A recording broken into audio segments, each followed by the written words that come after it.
হরে কৃষ্ণ, সকলকে সুস্বাগতম আমাদের একটি হরিকথা সেশনে। আচ্ছা, গুগল মিটে দেখা যাচ্ছে অনির্বাণ প্রভু?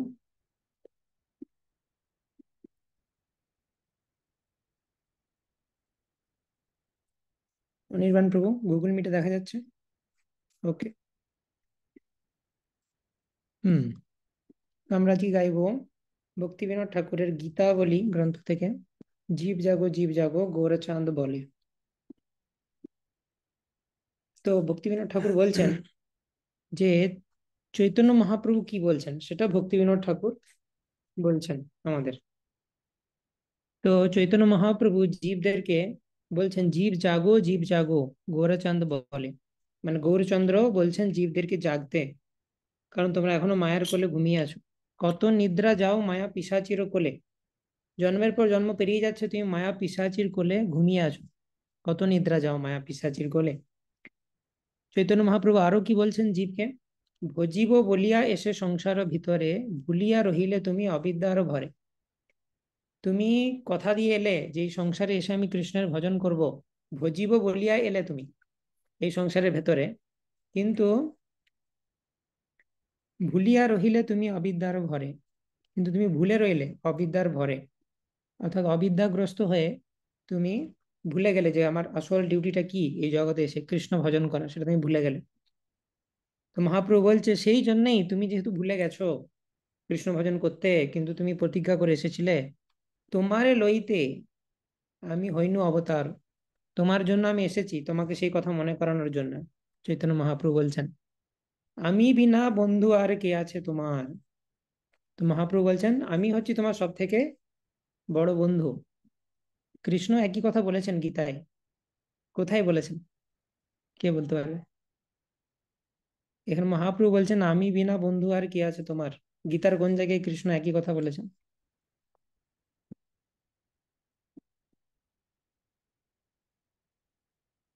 কৃষ্ণ বলছেন আমি জীবের পরম বন্ধু। সোমা মাতাজি। हरे कृष्ण प्रभु। प्रभु 5.29 भोक्तारं जगत तपसां सर्वलोकम ऐश्वर सुहृद सर्वभूतानां ज्ञात्वा मां शांति मिच्छति। Very good, very good. 5.29 সেখানে ভগবান বলেছেন যে সুহৃদম সর্বভূতানাম, সমস্ত জীবেদের পরম বন্ধু হচ্ছি আমি। তো চৈতন্য মহাপ্রভু আর কৃষ্ণের মধ্যে কোনো ডিফারেন্স নেই। তো তিনিও জীবকে একই কথা বলছেন। এবং কি বলছেন আমি যে বন্ধু, বন্ধুর মতো কি কাজটা করেছি? এনেছি ঔষধি মায়া নাশিবার লাগি। তোমার এই মায়াকে নাশ করার জন্য আমি একটা স্পেশাল ওষুধ নিয়ে এসেছি, যেটা দ্বারা মায়াকে নাশ করা যাবে। এই মায়ার জন্যই তো তুমি ভুলে গেছো না কৃষ্ণকে। তো তার ওষুধ নিয়ে এসেছি। সেই ওষুধটা কি? হরিনাম ও মহামন্ত্র লও তুমি মাগি। সেই ওষুধটা হচ্ছে হরিনাম মহামন্ত্র। আর আমার কাছ থেকে চেয়ে নাও সেই মন্ত্রটা, মানে আমার ভক্তদের কাছ থেকে চেয়ে নাও। মহাপ্রভু বলছেন মুকুন্দমালা স্তোত্রে বর্ণনা করা হচ্ছে যে হরিনাম হচ্ছে সব থেকে বড় ওষুধ।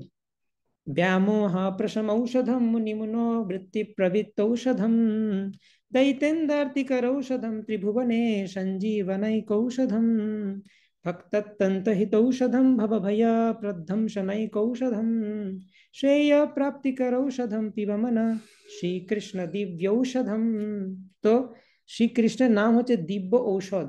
এটা বিভিন্ন জিনিসের ঔষধ বলা হচ্ছে। ব্যামোহ প্রশম ঔষধম, মোহকে নাশ করার ওষুধ। মুনি মনোবৃত্তি প্রবৃত্ত ঔষধম, মুনি ঋষি যারা তাদেরকে তাদের সাধনাতে হেল্প করার জন্য ওষুধ এটা।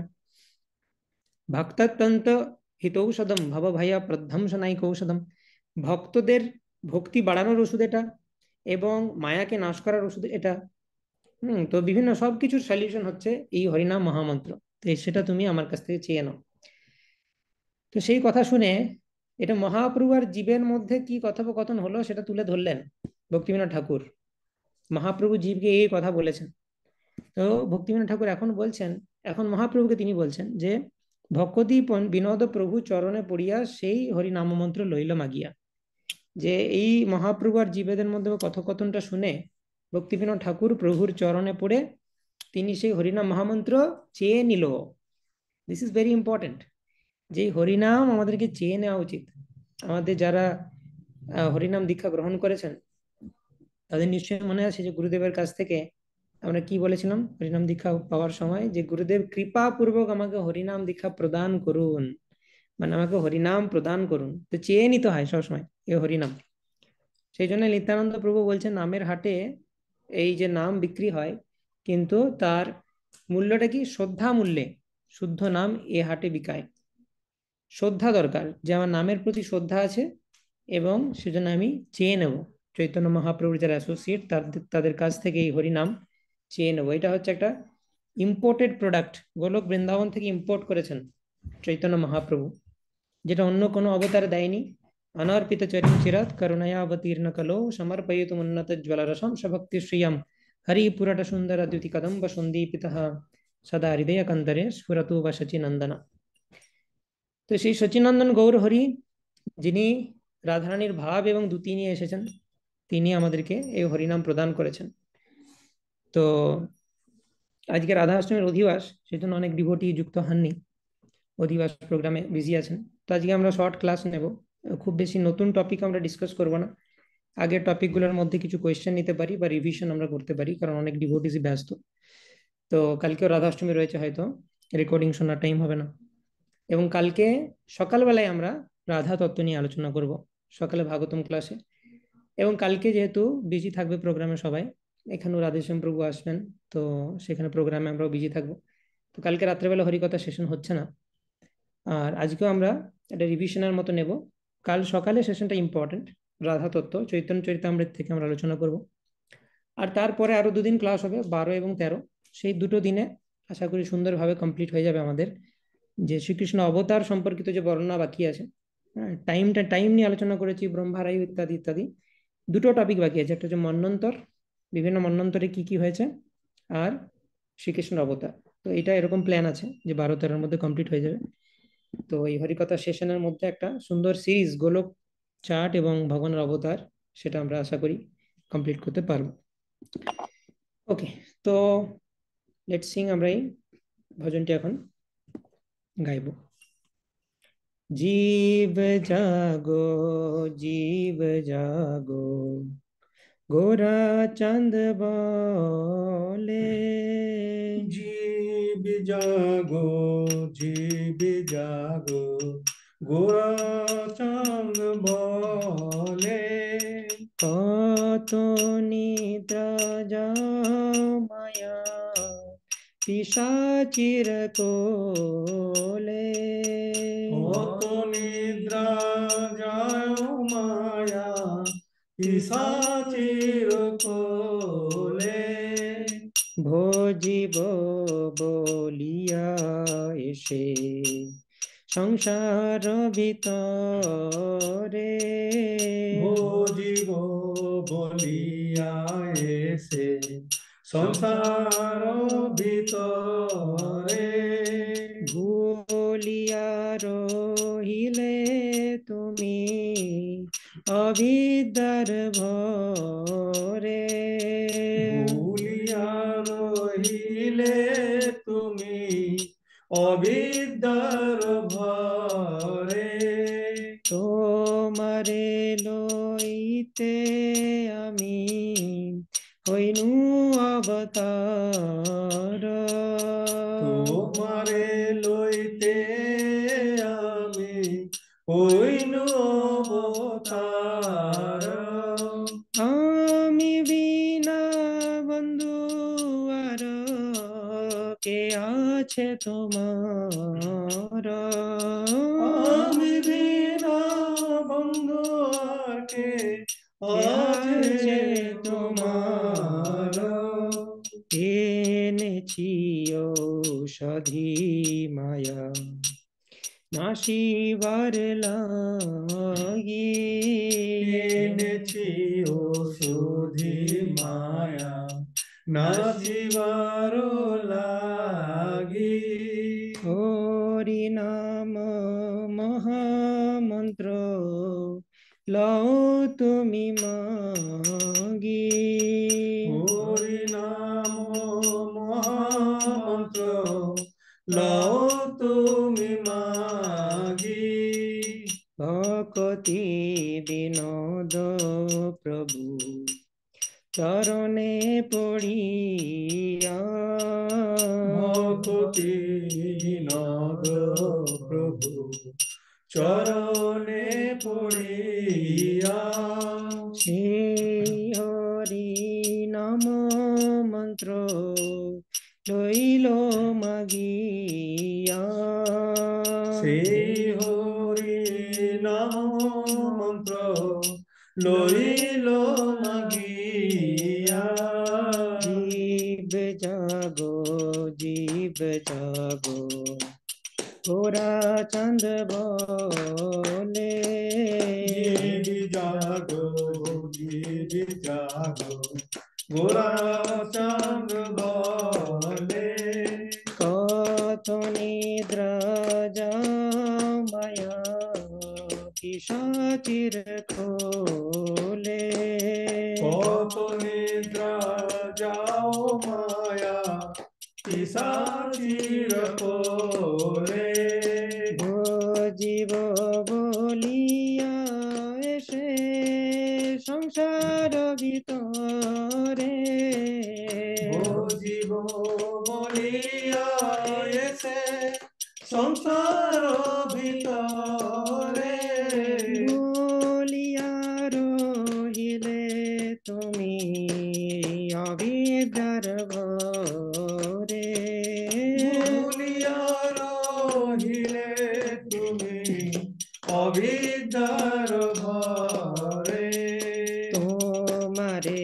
লইতে আমি হইনু অবতার তোমারে দইতে আমি হইনু অবতার আমি বিনা বন্ধু আর কে আছে তোমার আমি বিনা বন্ধু আর কে আছে তোমার এনেছি ঔষধি মায়া নাশিবার লাগি এনেছি ঔষধি মায়া নাচিবার লাগি হরি নাম মহামন্ত্র লও তুমি মাগে হরি নাম মহামন্ত্র লও তুমি মাগি ভগতি বিনোদ প্রভু চরণে পড়িয়া ভগতি বিনোদ প্রভু চরণে পড়িয়া সেই হরি নাম মন্ত্র লইল মাগিয়া সেই হরি নাম মন্ত্র লইল মাগিয়া হরে কৃষ্ণ কৃষ্ণ কৃষ্ণ হরে হরে হরে রাম রাম রাম হরে হরে হরে কৃষ্ণ কৃষ্ণ কৃষ্ণ হরে হরে হরে রাম রাম রাম হরে হরে हरे कृष्ण कृष्ण कृष्ण हरे हरे हरे राम राम राम हरे हरे हरे कृष्ण कृष्ण कृष्ण हरे हरे हरे राम राम राम हरे हरे हरे कृष्ण कृष्ण कृष्ण हरे हरे हरे राम राम राम हरे हरे हरे कृष्ण कृष्ण कृष्ण हरे हरे हरे राम राम राम हरे हरे हरे कृष्ण कृष्ण कृष्ण हरे हरे हरे राम राम राम हरे हरे हरे कृष्ण कृष्ण कृष्ण हरे हरे हरे राम राम राम हरे हरे। हरे कृष्णा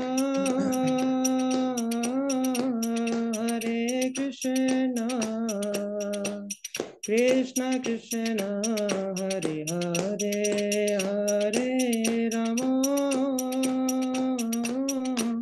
हरे राम, राम राम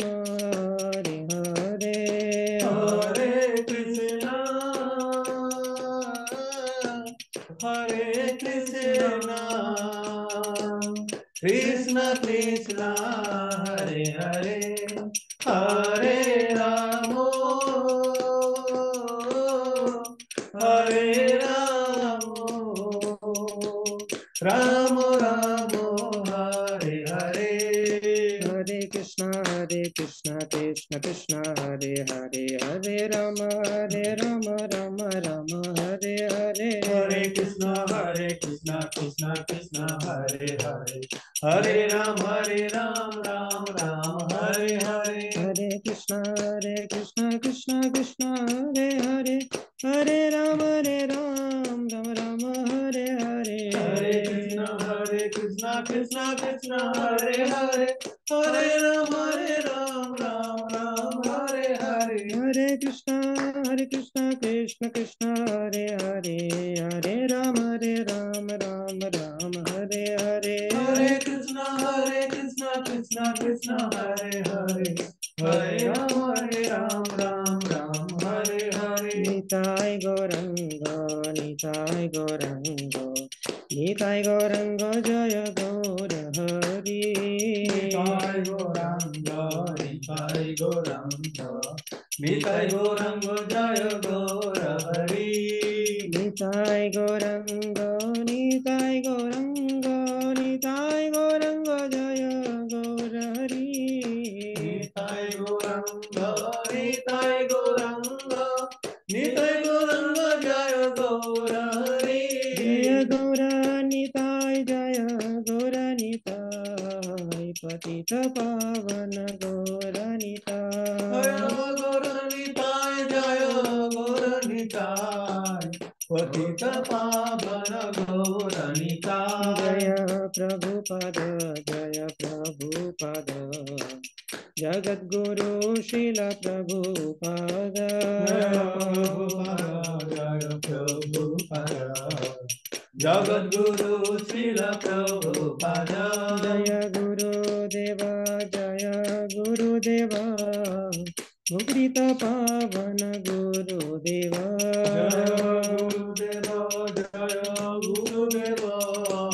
पतित पावन गुरुदेव।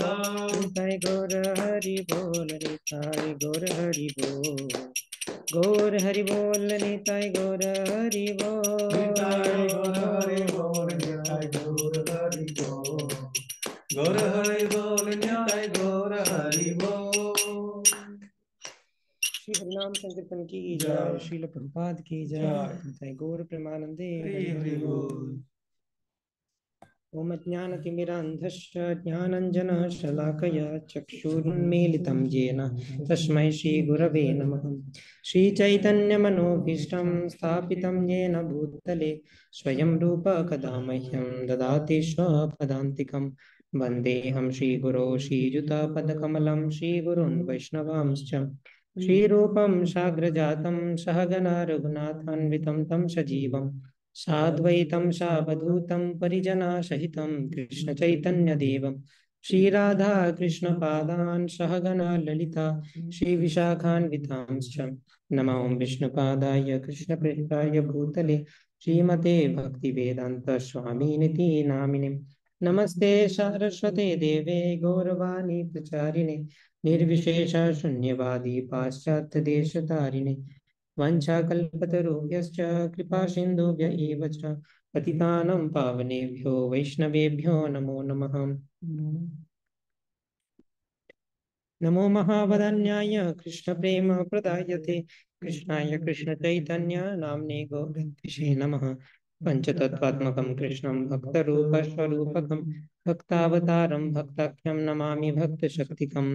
हे कृष्ण करुणा सिंधो दीनबंधो जगत्पते गोपेश गोपिका कांत राधा कांत नमोस्तुते तप्त कांचन गौरांगी राधे वृंदावनेश्वरी वृषभानुसुते देवी प्रणमामि हरिप्रिये नीलाचल निवासाय नित्याय परमात्मने बलभद्रा सुभद्राभ्यां जगन्नाथाय ते नमः। जय श्री कृष्ण चैतन्य प्रभु नित्यानंद श्री अद्वैत गदाधर शिवासादि गौर भक्त वृंद हरे कृष्णा कृष्णा कृष्णा हरे हरे हरे राम राम राम हरे हरे। हरे कृष्णा। তো বিগত কয়েকদিন ধরে আমরা আলোচনা করছিলাম গোলকাচাট এবং অনেক অংশেই সেটা আমরা কমপ্লিট করেছি।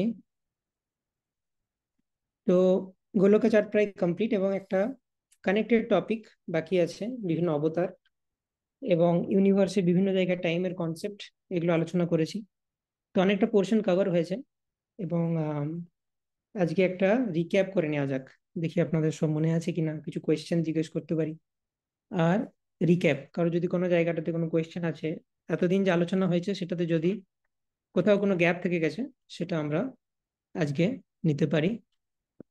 এবং তাহলে আমাদের দুটো টপিক বাকি থাকছে, একটা হচ্ছে মন্বন্তর এবং ভগবানের অবতার। 6 রকমের বিভিন্ন অবতার রয়েছে ভগবানের, তাদের সম্পর্কে জানবো। এবং তার মধ্যে একটা স্পেশাল টাইপ অফ ইনকার্নেশন হচ্ছে মন্বন্তর অবতার। তো সেই সূত্রে বিভিন্ন মন্বন্তরে কোন কোন অবতার আসেন এবং তাদের কি কি আরো কি কি পার্সোনালিটিস চেঞ্জ হয় বিভিন্ন মন্বন্তরে, সেটা আমরা আলোচনা করব, যেটা অ্যাকচুয়ালি শ্রীমদ্ ভাগবতের অষ্টম স্কন্ধের টপিক। ভাগবতের বিভিন্ন স্কন্ধে বিভিন্ন জিনিস আলোচিত হয়েছে। তো আমরা 5th ক্যান্টো থেকে আলোচনা করেছি। 5th ক্যান্টো হচ্ছে পুরোটাই স্থানম, মানে জিওগ্রাফি অফ দ্য ইউনিভার্স। যেমন এই যে ভূমণ্ডলের স্ট্রাকচার ইত্যাদি, সপ্তদ্বীপ সপ্তসাগর, এগুলো সব 5th ক্যান্টোতে রয়েছে। এবং আমরা 3rd ক্যান্টো আলোচনা করেছি, স্বর্গ বিসর্গ। 2nd ক্যান্টো আলোচনা করেছি। তো অনেকগুলো ভাগবতমের ক্যান্টোর বিভিন্ন টপিক আমরা টাচ করেছি, রাইট? তো আমি একটা কুইক রিক্যাপ করবো, সব ডিটেলস আমি বলবো না, কিন্তু যেইগুলো খুব ইম্পর্টেন্ট মনে রাখা দরকার সেইগুলো আপনাদের খাতায় অলরেডি লেখা আছে, নোটসের সাথে মিলিয়ে নিতে পারেন। একদম প্রথমে চলে যান, যখন এই সেমিনার স্টার্ট করেছিলাম গোলক বৃন্দাবনে বর্ণনাতে। তো গোলক বৃন্দাবনের মধ্যে অনেক ডিটেলস আমরা আলোচনা করেছি, কিন্তু সব থেকে ইম্পর্টেন্ট কি জিনিস না, গোলক বৃন্দাবন হচ্ছে সমস্ত সৃষ্টির সব থেকে মিডিলে অবস্থিত প্ল্যানেট, এবং সেখানে রাধা কৃষ্ণ থাকেন গোলক বৃন্দাবনে করে, ঠিক আছে? এবং এগুলো আশা করি নোট নিতে হবে না, শুধু একবার করে ঝালিয়ে নিন কনসেপ্টগুলো। গোলক বৃন্দাবনে একদম করে মহাপ্রভু লীলাও চলছে আর রাধাকৃষ্ণ লীলাও চলছে। এবং গোলক বৃন্দাবনের ভেতর থেকে বাইরে যে 5 রস, সেটা হচ্ছে 5টা রস কি কি মুখ্য, শান্ত, দাস্য, সাক্ষ্য, বাৎসল্য, মাধুর্য। তো মাধুর্য সব থেকে ইন্টিমেট, সেই মাধুর্য প্ল্যানেটগুলো কাছাকাছি রয়েছে। তার থেকে বাইরে বাৎসল্য লীলা, যেমন যশোদা মায়ের সাথে কৃষ্ণের লীলা, মাধুর্য লীলা কাছে রয়েছে রাধারানীর সাথে। তারপর বাৎসল্য, তারপরে সাক্ষ্য সখাদের সাথে কৃষ্ণের লীলা, গোচারণ লীলা ইত্যাদি ইত্যাদি। এবং দাস্য, দাস্যের বেশি এক্সাম্পল নেই, সেজন্য দাস্যের পাপড়িগুলো এমটি আছে, কিন্তু রক্তক পাত্রক চিত্রক, মানে ইসকন সালেম বানিয়েছে এই গোলকাচারটা, অ্যাকচুয়ালি ইসকন সালেম প্রস্তুত করেছে। দাস্যরস বলতে গিয়ে একটা জিনিস মনে পড়লো, এই দেখুন এখানে গোলকাচাটের একদম এদিকে কি লেখা আছে, যে ইসকন শ্রী শ্রী রাধা গোকুলানন্দ টেম্পল, তামিলনাড়ু, এবং এদের সালেম। তো ইসকন সালেম এটা বানিয়েছে। তো ওখানে যারা বানিয়েছিলেন তারা বলছে আমাদের বিবিটিতে কৃষ্ণের বিভিন্ন লীলা রয়েছে, কিন্তু কৃষ্ণের সাথে কৃষ্ণের দাসেদের যে লীলা সেইগুলো নেই, তার এক্সাম্পল নেই। তো সেই জন্য দাসের যে পাপড়িগুলো সেগুলো খালি রেখেছে। কিন্তু অ্যাকচুয়ালি গোলক বৃন্দাবনে, যদি গোলক বৃন্দাবনে মাধুর্য রস, সেখানে দাস্য সেরকম প্রমিনেন্ট নয়, তবুও রক্তক পাত্রক চিত্রক বলে কৃষ্ণের দাস ছিল, তারা কৃষ্ণকে প্রভু রূপে সেবা করত। এবং এছাড়াও শান্ত রস রয়েছে, যেমন বৃন্দাবনের নদী, গাছপালা, পশু পাখি, এদের সাথে কৃষ্ণের যে রস। তো এরকম ভাবে মাধুর্য, বাৎসল্য, সাক্ষ্য, দাস্য, শান্ত, এইভাবে রয়েছে। তার বাইরে রয়েছে মহাপ্রভুর প্ল্যানেট, মানে মহাপ্রভুর অন্য লীলাগুলো। মহাপ্রভুর কনফিডেন্সিয়াল লীলা গোলকের একদম কেন্দ্রে হয়, আর মহাপ্রভুর অন্যান্য যে পাস টাইম সেটা শ্বেত দ্বীপে হয়, যেটা গোলক বৃন্দাবনের যে 5টা রস তার ঠিক বাইরে। তার বাইরে রয়েছে মথুরা, জগন্নাথপুরী, দ্বারকা। মথুরা, জগন্নাথপুরী, দ্বারকাতে কৃষ্ণের যে প্রথম এক্সপানশন বলরাম, তার থেকে আসে আদি চতুর্ব্যূহ, বাসুদেব, শঙ্কর্ষণ, প্রদ্যুম্ন, অনিরুদ্ধ। আদি চতুর্ভুজের বিকাশ হয় কোথায়? মথুরা, জগন্নাথপুরী, দ্বারকাতে। তার বাইরে যখন আমরা বেরোচ্ছি, ধীরে ধীরে অযোধ্যা ধাম পাবো এবং তারপরে বৈকুণ্ঠ। এর বাইরে বিভিন্ন এই যে মণি রয়েছে, এগুলো অষ্টসিদ্ধি, এবং ত্রিশূল রয়েছে, যে কেউ ঢুকতে পারবে না। ধর্ম, অর্থ, কাম, মোক্ষ যারা করেন তারা খুব জোর হলে ব্রহ্মজ্যোতিতে আসতে পারবেন মোক্ষের পর, কিন্তু গোলক বৃন্দাবনে প্রবেশ করতে পারবেন না। ঠিক আছে।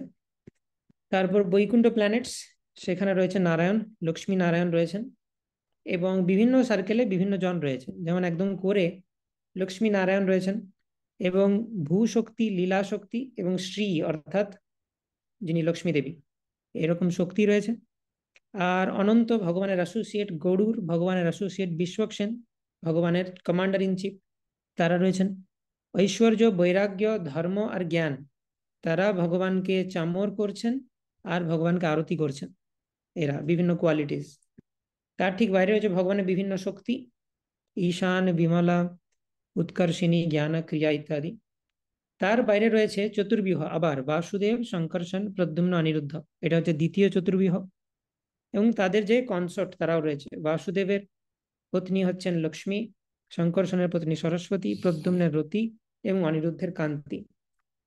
তার বাইরে রয়েছে 24টি বিভিন্ন অবতার, 4টি হাতে যে বিভিন্ন 4টি অস্ত্র বিষ্ণু ধারণ করেন, সেটাকে বিভিন্ন পারমিউটেশনে সাজালে 4 ফ্যাক্টোরিয়াল পারমুটেশনস হয় ম্যাথামেটিক্সে। তো সেটা হচ্ছে 24টি বিভিন্ন রূপ, যাদের হাতে অস্ত্র সজ্জা বিভিন্ন ধরনের, শঙ্খ, চক্র, গদা, পদ্মের পজিশন বিভিন্ন। তার ঠিক বাইরের লেয়ারে রয়েছে ভগবানের যে 10 অবতার প্রমিনেন্ট, মৎস্য, কুর্ম, বরাহ ইত্যাদি। তার বাইরে রয়েছেন বিভিন্ন ধরনের দিকপাল বা দিক যারা প্রোটেক্ট করেন।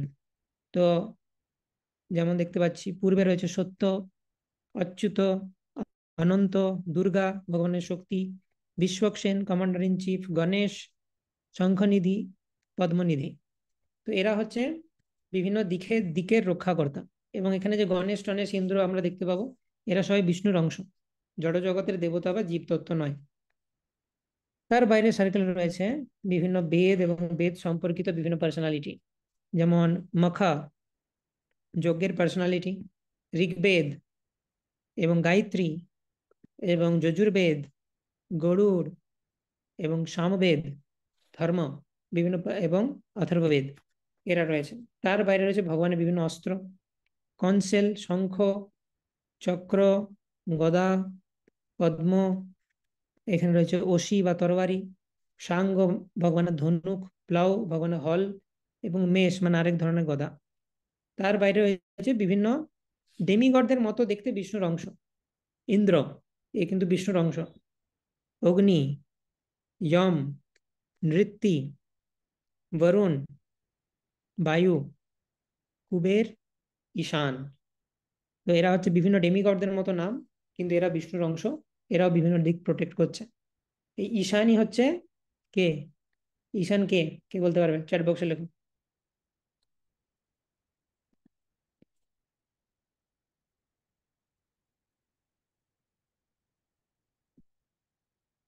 হুম, ঠিক। তো অনেকেই সঠিক উত্তর দিচ্ছেন, দেখি গুগল মিটে।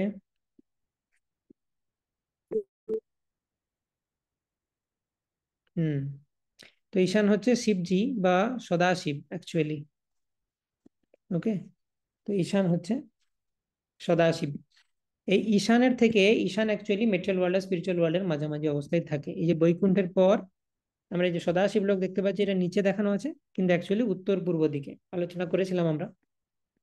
তো বৈকুণ্ঠের দিকে যে অংশটা থাকে সেটা সদাশিব লোক, আর যেটা জড়জগতের দিকে থাকে সেটা মহাকাল ধাম। আচ্ছা, সদাশিবের ফাংশন কি বা কাজ কি? রেজ হ্যান্ড করো,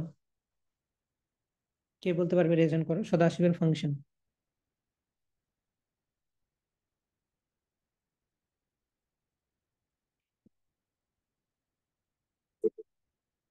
ওকে, শুভপ্রভু। হরে কৃষ্ণ প্রভু। সদাশিবের কাজ হচ্ছে যে মানে ব্রহ্মজ্যোতির মধ্যে যে সমস্ত মানে ইগুলো আছে, আত্মাগুলো আছে, সেগুলোকে প্রিচ করে মানে ভক্তে পরিণত করা, দিয়ে কোথায় পাঠানো? এই ভগবানের ধামে। হ্যাঁ, গোলক বা বৈকুণ্ঠে পাঠানো, ঠিক।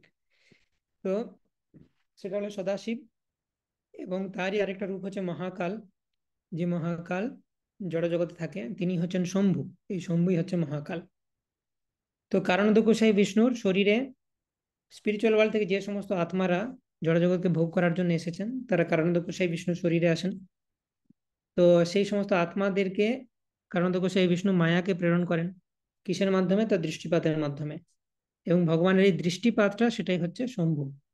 এবং রমা দেবী বা লক্ষ্মী দেবী, তিনি ভগবানের অন্তরঙ্গা শক্তি, তিনি এই প্রসেসটাকে মানে এই যে ট্রান্সফার করছেন ভগবান, সেটাতে অ্যাসিস্ট করেন।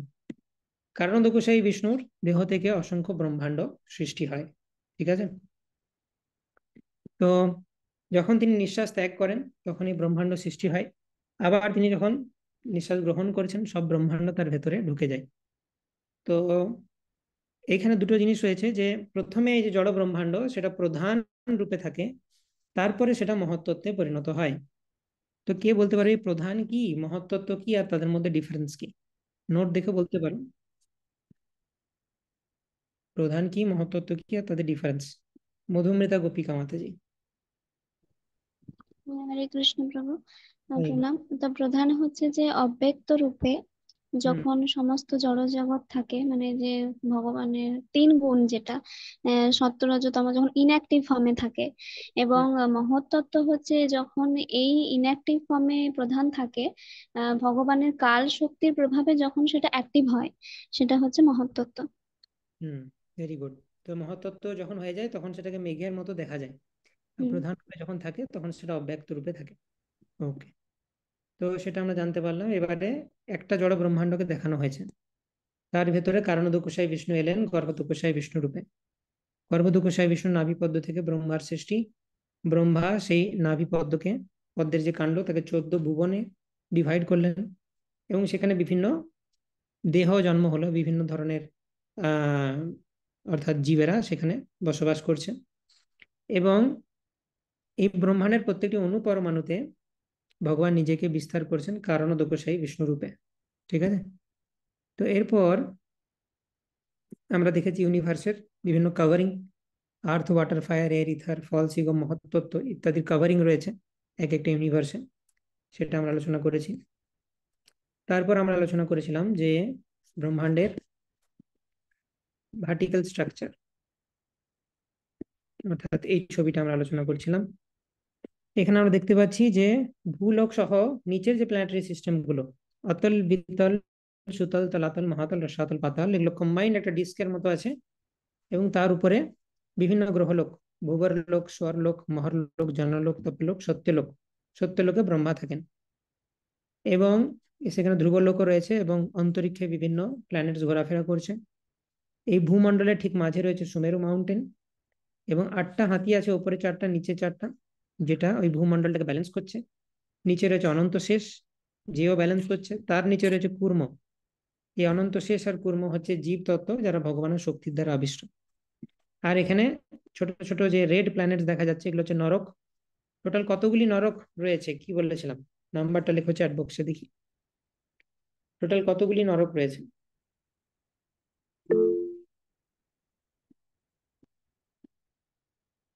বাহ, ভেরি গুড।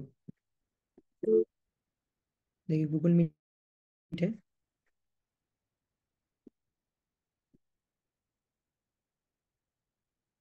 হুম, 28, রাইট। সো টোটাল 28টি নরক রয়েছে। এবং আমরা দেখতে পাচ্ছি যে তার নিচে কুর্ম রয়েছে, তার নিচে গর্ভোদক সাগর। তো এটা আমরা আলোচনা করেছি। এটা হলো সাইড ভিউ, মানে সাইড থেকে ভূমণ্ডলকে দেখছি, তো একটা লাইনের মতো লাগছে।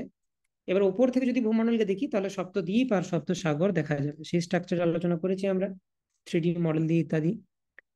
তো মাঝের পোর্শনটা জম্বুদ্বীপ, তার বাইরে সাগর, লবণ সমুদ্র। তার বাইরে প্লক্ষদ্বীপ, তার বাইরে সাগর, সুগার কেন জুস বা আখের রসের সমুদ্র। তার বাইরে শালমলি দ্বীপ, তার বাইরে আবার সমুদ্র, ওশান অফ লিকার বা সুরার সমুদ্র। তার বাইরে কুশদ্বীপ এবং লিকুইড ঘিয়ের সমুদ্র। তার বাইরে ক্রঞ্চ দ্বীপ এবং দুধের সমুদ্র। তার বাইরে শাকদ্বীপ এবং তার বাইরে দোয়ের সমুদ্র, তার বাইরে পুষ্কর দ্বীপ। এই পুষ্কর দ্বীপের মাঝখান দিয়ে যে একটা মাউন্টেন চলে যাচ্ছে, সেটার নাম কি? চ্যাট বক্সে লিখো। ঠিক আছে, স্পেলিং মিস্টেক হলেও চলবে, কিন্তু মোটামুটি পড়তে পারলেই হবে। লেখো এই মাউন্টেনটার নাম কি?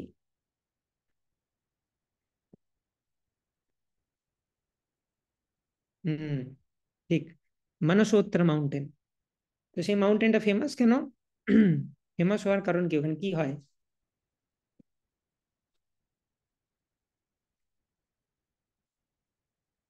সেটাও লেখো চ্যাট বক্সে, কি হয়, কেন ফেমাস?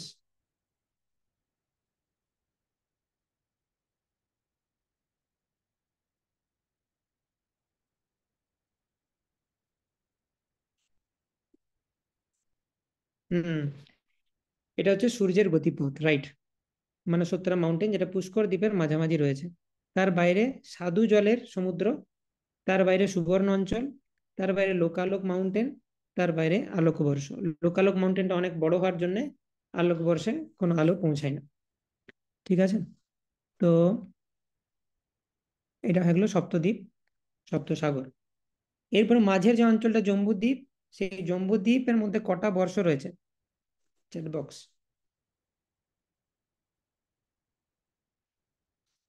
জম্বুদ্বীপের মধ্যে কয়টি বর্ষ রয়েছে?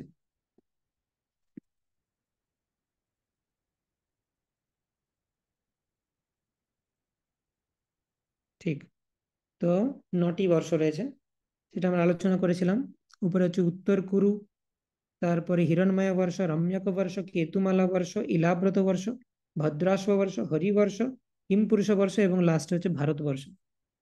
তো আমাদের পৃথিবী কোন বর্ষের মধ্যে অন্তর্গত?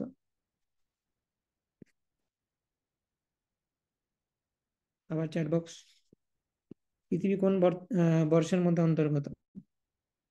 ঠিক, ভারতবর্ষ, রাইট। তো এটা হয়ে গেল জম্বুদ্বীপের বর্ণনা। এরপর জম্বুদ্বীপের মাঝে যে সুমেরু রয়েছে, সুমেরুর ওপরে বিভিন্ন ডেমিগডদের রিক্রিয়েশন প্লেস রয়েছে। ঠিক আছে, ব্রহ্মার রয়েছে, যমের রয়েছে, ইন্দ্রের রয়েছে, ইত্যাদি ইত্যাদি। তো সেই সুমেরুর উপর গঙ্গা পড়ে স্ট্রেট। ঠিক আছে, যে 4 ভাগে বিভক্ত হয়, যে ভাগটা ভারতবর্ষের মধ্যে দিয়ে প্রবাহিত হয় তার নাম কি?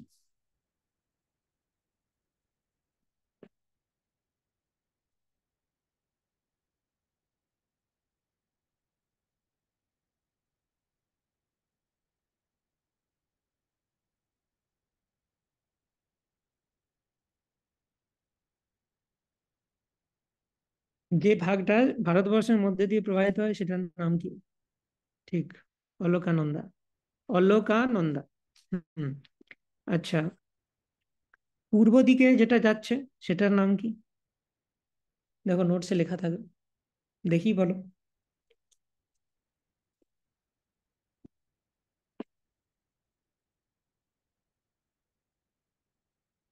পূর্ব দিকে যেটা যায় তার নাম হচ্ছে সীতা। ঠিক আছে,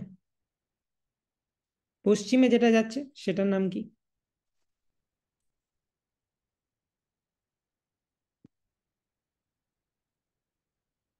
পশ্চিম দিকে যেটা যাচ্ছে, হুম, ঠিক, চক্ষু। উত্তরে যেটা যাচ্ছে তার নাম কি?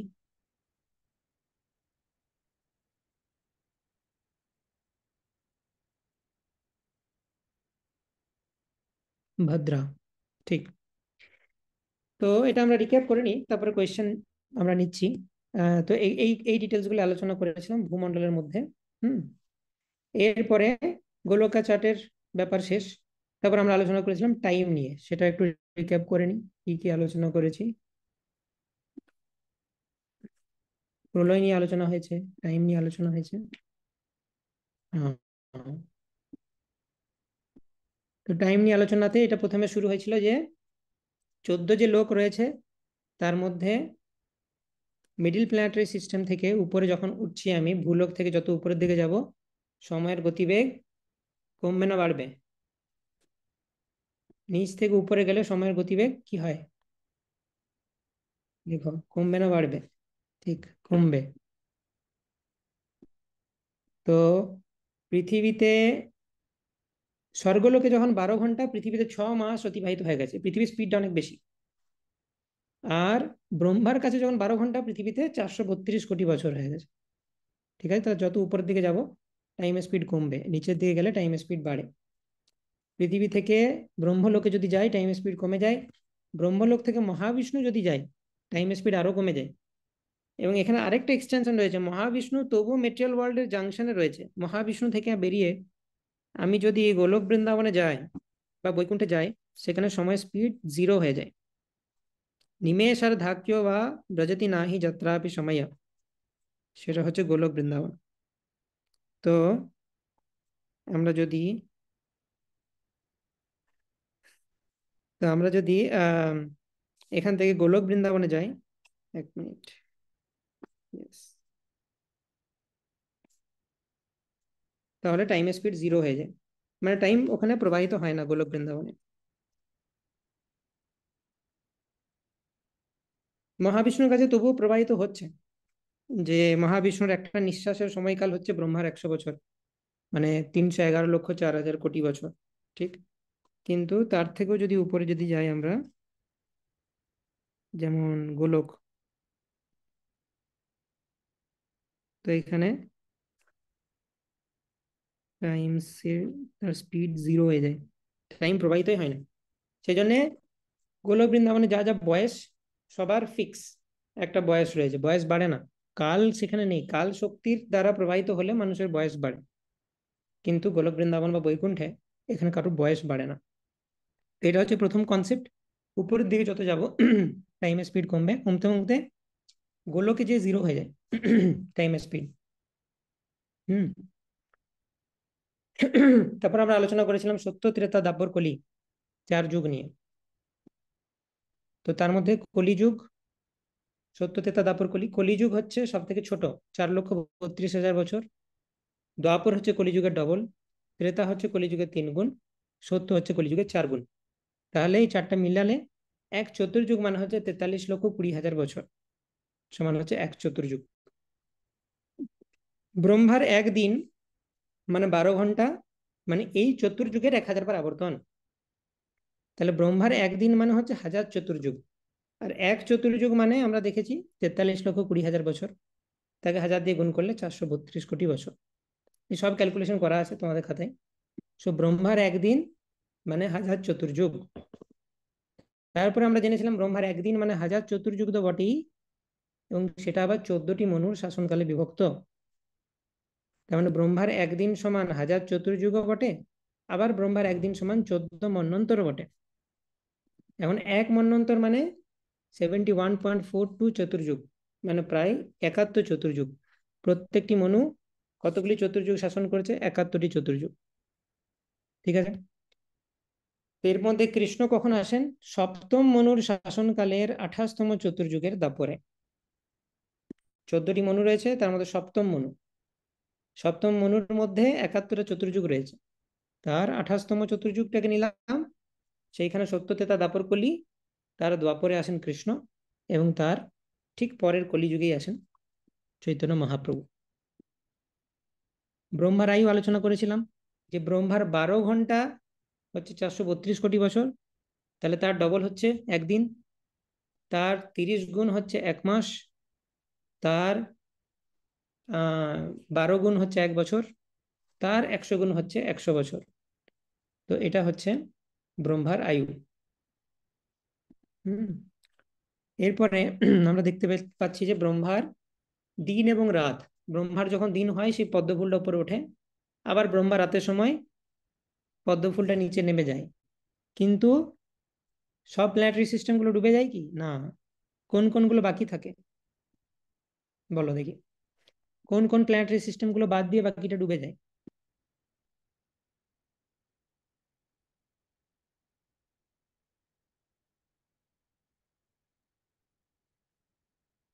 ঠিক, জনলোক, তপলোক এবং সত্যলোক, এই 3টে বাদ দিয়ে বাকি সব ডুবে যায়। এবং এই ব্রহ্মার রাতের সময় এটা হচ্ছে পার্সিয়াল ডিসলিউশন বা নৈমিত্তিক প্রলয়, যেটা আমরা শিখেছি পরে। ঠিক আছে, তো এইটা হলো। আর কি নিয়ে আলোচনা করেছি? আর আলোচনা করেছি প্রলয় নিয়ে। 4 ধরনের প্রলয়: নিত্য, নৈমিত্তিক, প্রাকৃতিক, আত্যন্তিক। নিত্য মানে প্রত্যেক সময় যে প্রলয় হচ্ছে, নৈমিত্তিক মানে ব্রহ্মা রাতে যে প্রলয় হয়, প্রাকৃতিক মানে ব্রহ্মার আয়ু যখন শেষ হয়ে যায় সবকিছু মহাবিষ্ণুর ভেতরে ঢুকে যায় সেই প্রলয়।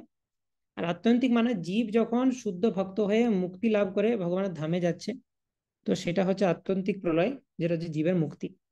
ঠিক আছে? তো এই 4 ধরনের প্রলয় হয়। হুম তো সেই পর্যন্ত আমরা আলোচনা করেছি। তো এরপর কোনো বিষয়ে পুরো নোটস দেখো, কোনো জায়গায় যদি কোনো ডাউট থাকে সেটা আমরা নিতে পারি। কোয়েশ্চেন? শ্যাম হরিপদ প্রভু কিছু কোয়েশ্চেন ছিল মনে হচ্ছে, রেজ হ্যান্ড করেছিলেন। না প্রভু, রেজ হ্যান্ড করেছিলাম আসলে ওই যে প্রশ্নগুলি করছেন না, আমি তো চ্যাট বক্সে তাড়াতাড়ি লিখতেও পারবো না, আমি হাত ও তুলছিলাম। ওকে ধন্যবাদ প্রভু, আপনি মনোযোগ দিয়েছেন। হরে কৃষ্ণ, ধন্যবাদ। ওকে। বুলেট কইবার তো প্রভু। হরে কৃষ্ণ প্রভু, দণ্ডবোধ প্রণাম। প্রভু, হুম প্রাকৃতিক প্রলয়ে যে মহত্তত্ত্ব বা মহত্তত্ত্বের বাইরে মহামায়া, শম্ভু, লক্ষ্মী দেবী, ইনারাও কি ওই মহাবিষ্ণুর ভিতরে প্রবেশ করে যান? তো এই যে শম্ভু, এখন লক্ষ্মী দেবী প্রবেশ করবেন না, কারণ লক্ষ্মী দেবী সবসময় কারণ দোষে বিষ্ণুর সাথেই থাকেন। কিন্তু বাকি সমস্ত কিছু মহামায়া বা শম্ভু, তাদের দরকার ততক্ষণই যতক্ষণ এই জড়জগৎটা ম্যানিফেস্টেড হয়েছে। তো যখন দরকার নেই সবকিছু মহাবিষ্ণুর দেহে প্রবেশ করে। এবং তারাও, এই যে শম্ভু সে অ্যাকচুয়ালি মহাবিষ্ণুরই তো এক্সপানশন, মানে মহাবিষ্ণুর দৃষ্টি। তো সে সে মহাবিষ্ণুর সাথে নন ডিফারেন্টও বলা চলে। সেজন্য শিবজির যে তত্ত্বটা, এটা একটু বোঝার আছে যে সে বিষ্ণুর সাথে সমানও আবার ডিফারেন্টও। ধীরম যথা দদিবিকার বিশেষ যোগাৎ সঞ্জায়তে তথা সঞ্জায়তে নাহি তথা পৃথক अस्ति হেতু যাহা সম্ভূতামপি তথা সমুপাইতি কার্যাৎ গোবিন্দমাদি পুরুষম তমহম ভজামি। তো হ্যাঁ, একভাবে বলতে পারি যে সবকিছু মহাবিষ্ণু দেহে প্রবেশ করে যায়, কিন্তু অন্যভাবে তিনি হচ্ছেন মহাবিষ্ণুরই একটা ট্রান্সফরমেশন। ঠিক আছে? তো মহাবিষ্ণু যখন দরকার হয় সেই ট্রান্সফরমেশনটা করেন, যখন দরকার হয় না সেটা নিজের মধ্যে রাখেন।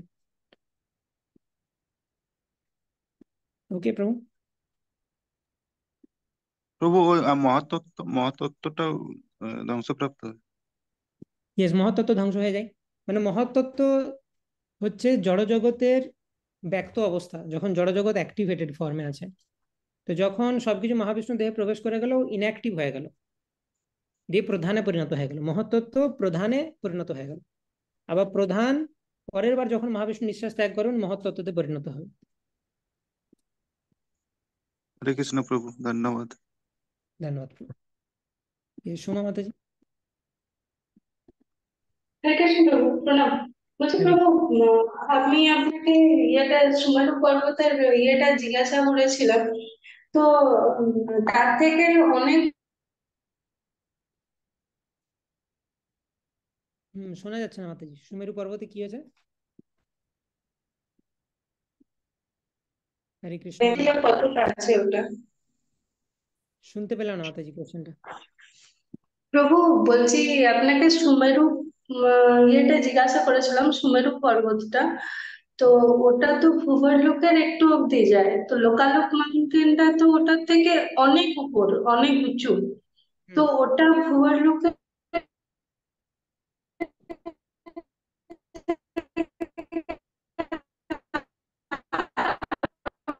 শোনা যাচ্ছে না। কতটা উপরে যায় বা নিচে কতটা আছে?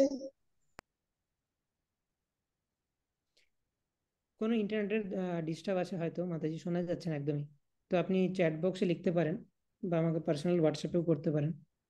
তবে হ্যাঁ, যেটা যতটুকু বুঝলাম যে সুমেরু পর্বতের থেকে লোকালক মাউন্টেন অনেক উঁচু এবং সেটা অনেক দূর পর্যন্তই যাচ্ছে। ঠিক আছে? এবং স্পেসিফিক্যালি যদি জানতে চান তাহলে এই পিকচারটা দেখলে বুঝতে পারবেন। কোথায় রয়েছে 10 to 5?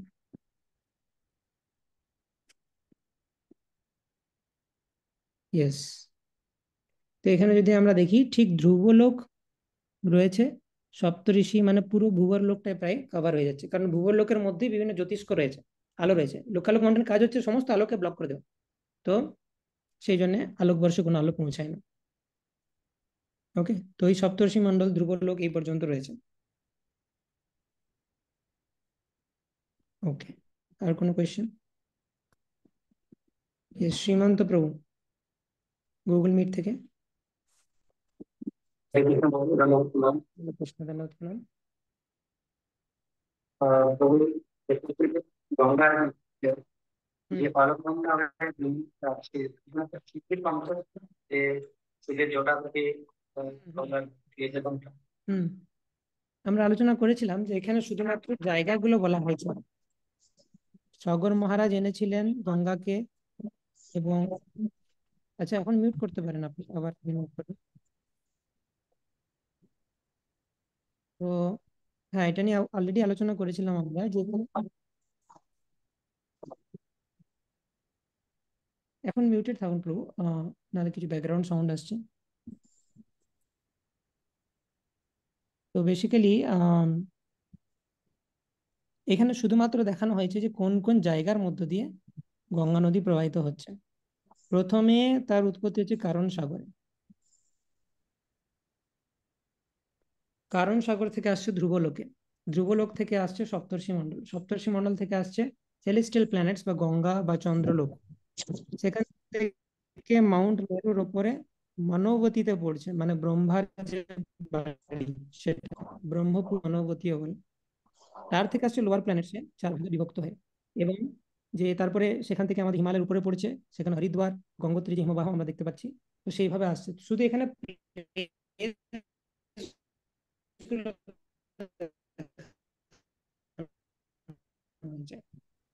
ব্যক্তি এই পোর্শনে রয়েছে শ্রীমদ্ ভাগবতমে কিভাবে মহারাজ সগর তিনি নিয়ে এলেন গঙ্গাকে, সেটা বর্ণনা করা রয়েছে।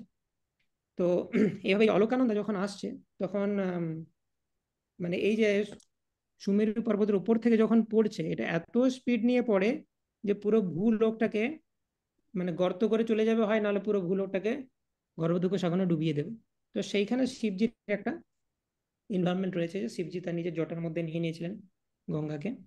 হুম, তো সেইটা ভূমিকা রয়েছে, শিবজিরও ভূমিকা রয়েছে, সগর মহারাজও তপস্যা করেছিলেন। হ্যাঁ, সেখানে পুরো সেকশন রয়েছে কপিল মুনির সাথে তাদের কি ইন্টারাকশন হয়েছিল। তো সেটা আমরা ভাগবতম যখন পড়বো ডিটেলসে পড়বো সেটা। তো এখন এখানে শুধুমাত্র জায়গাগুলো দেখানো হয়েছে, কোন কোন জায়গার মধ্যে দিয়ে গঙ্গা আসছে।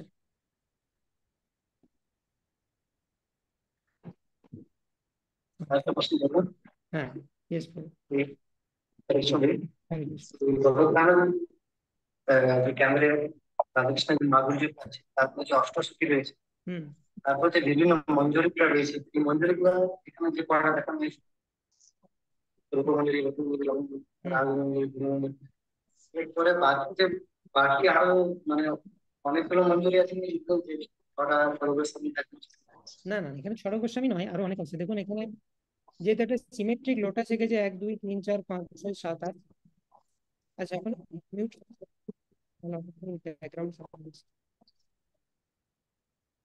ইয়েস, তো এখানে যেটা দেখানো হচ্ছে একটা সিমেট্রিক লোটাস আঁকার জন্য 8টা পাপড়ি দেখানো হচ্ছে। অষ্টসখী সেটা প্রমিনেন্ট, ঠিক আছে, কিন্তু এদের আন্ডারে প্রচুর মঞ্জরি রয়েছে, সবাইকে দেখানো সম্ভব হয় না, কিন্তু সেজন্য প্রমিনেন্ট ওয়ান দেখানো হয়েছে। তার মধ্যে ষড় গোস্বামী রয়েছে, রূপ গোস্বামী হচ্ছেন রূপমঞ্জরি, সনাতন গোস্বামী হচ্ছে লবঙ্গ মঞ্জরি, রতি মঞ্জরি হচ্ছে আমাদের রঘুনাথ দাস গোস্বামী, এখানে মঞ্জুলালী মঞ্জরি রয়েছে কৃষ্ণদাস কবিরাজ গোস্বামী, রাগ মঞ্জরি রয়েছে যেটা হচ্ছে রঘুনাথ ভট্ট গোস্বামী, কস্তুরী মঞ্জরি রয়েছে লোকনাথ গোস্বামী, গুণ মঞ্জরি রয়েছে সে হচ্ছে গোপাল ভট্ট গোস্বামী, বিলাস মঞ্জরি রয়েছে জীব গোস্বামী। তো শুধু ষড় গোস্বামী নয়, আরো অনেক আচার্যরাও তারা মঞ্জরি, যেমন ভক্তিবিনোদ ঠাকুর হচ্ছেন কমল মঞ্জরি, তাকে দেখানো নেই এখানে। ভক্তি সিদ্ধান্ত সরস্বতী ঠাকুর নয়নমণি মঞ্জরি দেখানো নেই, প্রচুর মঞ্জরি রয়েছে, এটা ছাড়া সবাইকে দেখানো সম্ভব হয়নি।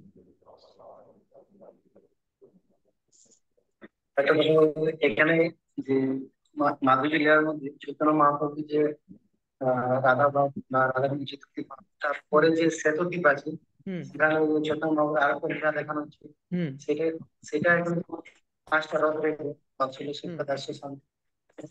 সেখানে যে চৈতন্য মহাপ্রভু দেখানো হচ্ছে, সেটা পরশি, হুম, যেটা সেখানে শ্বেতদ্বীপের সব মধ্যে রস, দেখানো হচ্ছে। সব রস একসাথে দেখো। তার কিছু ভক্ত ছিলেন যারা তাকে প্রভু রূপে, মানে বেশিরভাগই, বেশি রসের ডিফারেন্সিয়েশন নেই মহাপ্রভুর সাথে প্রভুর। তার ভক্তদের কিরকম সম্পর্ক, তার ভক্তরা সবাই প্রভু আর তার ভক্ত এই রিলেশনটাই প্রমিনেন্ট। এমন নয় যে মহাপ্রভু সাথে তারা মাধুর্য লীলা করছে কৃষ্ণের মতো, সেটা মহাপ্রভু পছন্দও করবেন না, এবং অন্য কোনো কিছু বিশেষ রস নেই। তো মহাপ্রভু আর তার ভক্তদের যে সম্পর্ক সেটা এখানে ফুটে উঠছে। মহাপ্রভু ডান্স করছেন, নিত্যানন্দ প্রভু রয়েছেন, গদাধর পণ্ডিত, তারা সুশীলদের সাথে। এটা আর অন্তলীলাতে যে ডেসক্রিপশন রয়েছে মহাপ্রভু রাধারানীর ভাব আস্বাদন করেছেন, সেটা গোলক বৃন্দাবন একদম করে।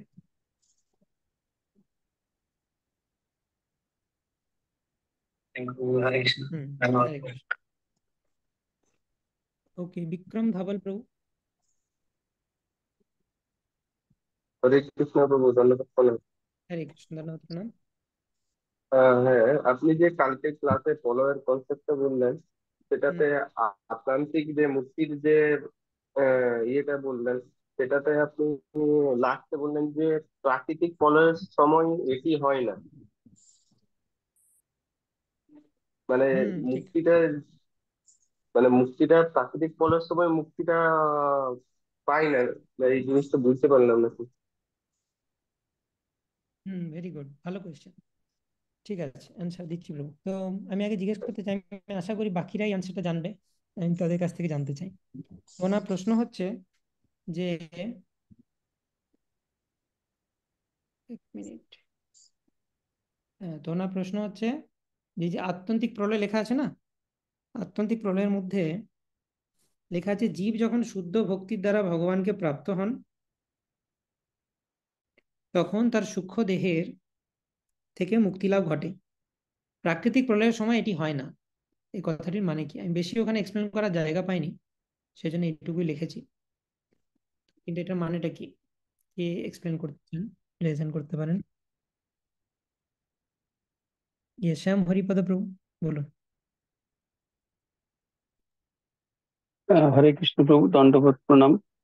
আত্যন্তিক প্রলয়ের সময় যে মুক্তি লাভটা ঘটে, সেখানে হুম হচ্ছে জীব তখন একেবারে সম্পূর্ণ শুদ্ধ হয়ে যান। শুদ্ধ হুম হয়ে যান বলে তার মন বুদ্ধি সমস্ত কিছুই, মন বুদ্ধি থেকে তিনি নিষ্কৃতি পান, অর্থাৎ মন বুদ্ধি লোপ লোপ হয়ে যায়, এবং আত্মা থেকে, আত্মার সঙ্গে যে মন বুদ্ধি, সেখান থেকে আত্মা সম্পূর্ণরূপে মন বুদ্ধির যে ক্লাচ, সেই ক্লাচ থেকে মুক্ত হয়ে যান এবং তিনি ভগবত ধামে ফিরে যান। কিন্তু প্রাকৃতিক পর্যায়ে, প্রাকৃতিক যে এটা হয়, সেখানে আহ আহ, সমস্ত ব্রহ্মাণ্ড সমূহ মহাবিষ্ণুর দেহে প্রবেশ করে, প্রাকৃতিক যে আছে। এবার হুম উম, ব্রহ্মাণ্ড মহাবিষ্ণুর দেহে প্রবেশ করে। এইখানে মহাবিষ্ণুর দেহে প্রবেশ করে, কেননা এই যে প্রাকৃতিক, এটা ব্রহ্মার 100 বছর পর। আহ, হুম। প্রশ্নটা কি ছিল প্রভু, আমি ঠিক তখন গুলিয়ে ফেললাম বোধহয়। এটাই বলুন যে প্রাকৃতিক প্রলয়ের সময় জীবেদের যে সূক্ষ্ম দেহ তার কি হয়, মানে সবকিছু মহাবিষ্ণুর দেহে প্রবেশ করে গেল, সব ডিস্ট্রয় হয়ে গেল, তাহলে জীবের সূক্ষ্ম দেহটা কি হয় তখন? ও, এক মিনিট প্রভু দেখি। চ্যাট বক্সে লিখতে পারো কেউ যদি চাও অ্যান্সার, শর্টে লিখতে পারো চ্যাট বক্সে কি হয় সেটা। প্রাকৃতিক প্রলয়ের সময় জীবের সূক্ষ্ম দেহ কি হয়?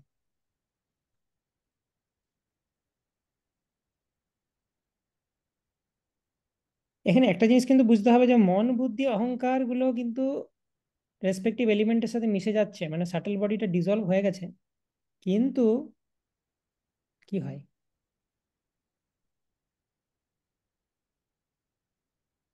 আচ্ছা দেখি, আহ অন্য কেউ যদি বলতে চাই, এক্সপ্লেন করতে চাই। আচ্ছা, তনুশ্রী মাতাজি। হরে কৃষ্ণ প্রভু। হরে কৃষ্ণ। প্রভু, প্রাকৃতিক প্রলয়ের সময় সূক্ষ্ম দেহটা হচ্ছে যে বিনাশ পুরোপুরি ভাবে হয় না, সেটা হচ্ছে যে মহাবিষ্ণুর কাছে স্টোর থেকে যায়। আপনি একটা উদাহরণ দিয়েছিলেন যে যেমন আলমারিতে কোনো একটা জিনিস স্টোর করে রেখে দেওয়ার মতো। তখন যখন আবার ব্রহ্মাণ্ড সৃষ্টি হয়, তখন হচ্ছে ওই সূক্ষ্ম দেহটাকে সেই আত্মার সূক্ষ্ম দেহটাকে আবার প্রদান করা হয়। হুম এটা প্রাকৃতিক প্রলয়। ঠিক। তো এখানে একটু আমার মনে হচ্ছে মিসকনসেপশন হয়েছে, সেটা হচ্ছে আমি কি বলতে চাইছিলাম এক্স্যাক্টলি, সেটা হচ্ছে দেখো এখানে ছবি এঁকে দেখাচ্ছি। তো মনে করে এই হচ্ছে জীব, ঠিক আছে, এর ভেতরে একটা সাটল বডি রয়েছে, সাটল বডিটাই গ্রিন কালার রাখছি। এই গ্রিন কালারের যে সাটল বডি সেটার মধ্যে তার মন বুদ্ধি অহংকার আছে। ঠিক আছে, এরপরে এই জীবটি যখন প্রাকৃতিক প্রলয়ের মধ্যে দিয়ে যায়, মানে প্রাকৃতিক প্রলয় মানে তো সে বিশাল ব্যাপার, সেখানে গোটা ব্রহ্মাণ্ড ধ্বংস হচ্ছে, অনন্ত শেষের মুখ দিয়ে আগুন বেরোচ্ছে, হ্যাঁ বিশাল বৃষ্টি হচ্ছে, জল আগুন দিয়ে বিশাল ডিস্ট্রাকশন হচ্ছে, তো অনেক আগেই জীবটি মারা যায়। মানে এমন নয় গোটা প্রাকৃতিক প্রলয়টা আমি বসে বসে সিনেমার মতো দেখলাম, প্রাকৃতিক প্রলয় স্টার্ট হতে না হতেই জীবেরা সব মারা যাবে, ওদের সহ্য করার ক্ষমতা নেই গোটা প্রাকৃতিক প্রলয়টা। তো কিন্তু ওরা মারা যাবার পর ওদের বডিগুলো, মানে এত পরিমাণে প্রলয় হয় যে বডিগুলো পুরো ডিসইন্টিগ্রেট করে যায়। এই যে লাল রঙের যে বডিটা সেটা পঞ্চমহাভূত দিয়ে তৈরি, আর্থ ওয়াটার ফায়ার এর ইথার। তো প্রাকৃতিক প্রলয় কি হয়, প্রাকৃতিক প্রলয় যখন হচ্ছে তখন একে কি কপি করা যায়, হুম, ঠিক আছে। তো প্রাকৃতিক প্রলয়ের সময় এই যে জড় দেহটা, এটা কি হয়, এখান থেকে যত পৃথিবী ছিল সে আর্থে মিশে গেল, ওয়াটার ওয়াটারে মিশে গেল, ফায়ার ফায়ারে মিশে গেল, এয়ার এয়ারে মিশে গেল, এবং ইথার ইথারে মিশে গেল। তো পুরো এর যে বডিটা সেটা ডিসইন্টিগ্রেট করে গেল, এর বডি বলার কিছু নাই, 5টি মহাভূতে মিশে গেল। ঠিক আছে, তো ভাবতে পারো এভাবে যে বডি আগে ছিল এর, এখন আর এক্সিস্ট করে না, পঞ্চমহাভূতে মিশে গেছে বডিটা। আর ওই সাটেল বডিটার কি হয়, তো যে সাটেল বডিটা সেটাও ডিজলভ হয়, দিয়ে ও মাইন্ড, ইন্টেলিজেন্স আর ফলস ইগোতে মিশে যায়, মানে এইটাও ডিজলভ হয়ে গেল। ঠিক আছে, তাহলে কি করে হবে, কি করে ফেরত দেবে মহাবিষ্ণু? এই ডিজলভ হওয়ার আগে মহাবিষ্ণু ইনফরমেশনটাকে সেভ করে রাখে। এই ধরো মহাবিষ্ণু, তার কাছে বিশাল বড় একটা ডেটা সেট রয়েছে, এখানে আছে জীবা 1 নম্বর, তার সাটেল বডি কি কি উপাদান দিয়ে গঠিত, মানে তার সাটেল বডিতে ডিজায়ার কি কি আছে, তার সাটেল বডিতে স্ট্রাকচারটা কিরকম, মানে সে মনের দিক থেকে দুর্বল না স্ট্রং, মনটা কতটা দুর্বল বা স্ট্রং, বুদ্ধিটা কতটা শাস্ত্রসম্মত, এবং অহংকারটা তার কতটা রয়েছে, মনে কি কি ইচ্ছা ছিল, সেই সমস্ত কিছু ইনফরমেশন লিখে রেখে দিল মহাবিষ্ণু। শাটল বডিটা ডিলিট হয়ে গেছে, কিন্তু ও লিখে রেখে দিল যে এর শাটল বডিতে এই এই জিনিসগুলো ছিল। সেরকম প্রত্যেকটি জীবের জন্য, জীবা 2 এর জন্য তাই, জীবা 3 এবং জীবা ইনফাইনাইট, এই ডেটাবেসটা মেমোরিতে রাখে। এরপরে যখন আবার সৃষ্টি হয়, আবার শূন্য থেকে সৃষ্টি হয়, এমন নয় যে সব কিছু শূন্য থেকে সৃষ্টি হচ্ছে কিন্তু জীবদের শাটল বডিগুলো মহাবিষ্ণুর আলমারিতে রাখা আছে। আমি বোঝানোর সুবিধার জন্য বলছিলাম, কিন্তু অ্যাকচুয়ালি ইনফরমেশনটা রাখা থাকে। তো মহাবিষ্ণু কি করে, প্রত্যেকটা জীবাকে তার ওই ইনফরমেশন অনুযায়ী আবার একটা শাটল বডি সিমিলার বানিয়ে তাকে দেয়, কারণ ইনফরমেশনটা স্টোর আছে। মনে করো আমার বাড়িতে, আমি একটা বাড়ি থেকে আরেকটা বাড়িতে মুভ করব, ঠিক আছে, আর আমার খুব একটি শখের চেয়ার ছিল। ঠিক আছে, এবার মনে করো যে নতুন বাড়িতে যেখানে যাব, আমার কাছে এরকম চেয়ারটা বয়ে নিয়ে যাওয়ার কিছু উপায় নেই। ধরো সাপোজ বলছি যে বিশাল চেয়ার নয়, একটা কিছু ধরো উম কি বলা যায়, ধরো বিশাল বড় আলমারি, আমার ঘরের ড্রেসিং টেবিল, সেটা আমার বিশাল পছন্দ, ইন্ডিয়াতে রয়েছে। এবার আমি যে এক্স্যাক্ট সেম ড্রেসিং টেবিল আমার ইউএসএও চাই, এবার সেটাকে কি ফ্লাইটে করে নিয়ে যাব আমি? নিয়ে যাওয়ার কিছু ব্যবস্থা আছে ডিসঅ্যাসেম্বল করে, কিন্তু ওইটা আবার এত স্পেশাল একটা ড্রেসিং টেবিল যে যেটা কাঠ দিয়ে, মানে কাঠগুলোকে জয়েন্ট করে বানানো হয়নি, পুরো একটা কাঠকে কার্ভ করে বানানো হয়েছে, এরকম একটা স্ট্রাকচার, মানে পুরো হিউজ স্ট্রাকচার, সেটা কোনো জয়েন্ট আঠা দিয়ে চেটানো হয়নি, পুরোটাকে কার্ভ করে করে বানানো হয়েছে। এবার ওইটি আমার পছন্দ, আমি ইউএসও সেটিকে নিয়ে যেতে চাই, কিন্তু কিছুতেই বই নিয়ে যেতে পারছি না, তো কি করব আমি? আমি ওর এক্সাক্ট মাপ নিয়ে নেবো, ছবি নিয়ে নেবো, এইদিকে কি কি নকশা আছে, ওইদিকে কি কি নকশা আছে, ইউএসএ গিয়ে সেম আবার একটা মিস্ত্রিকে দিয়ে বানাবো, সিমিলার একদম ডিটো কপি। তো এক্স্যাক্টলি সেই জিনিসটা হয়ে থাকে। জীবের যখন শাটল বডিটা ডিজলভ হয়, মহাবিষ্ণু নোট করে নেয় যে এর শাটল বডির স্ট্রাকচারটা কিরকম, মনটা কিরকম, বুদ্ধিটা কিরকম, অহংকারটা কিরকম, সেটা নোট করে নিল। এক্সাক্ট সেম জিনিস ওকে দেওয়া হবে। বোঝা গেল? কোয়েশ্চেন্স?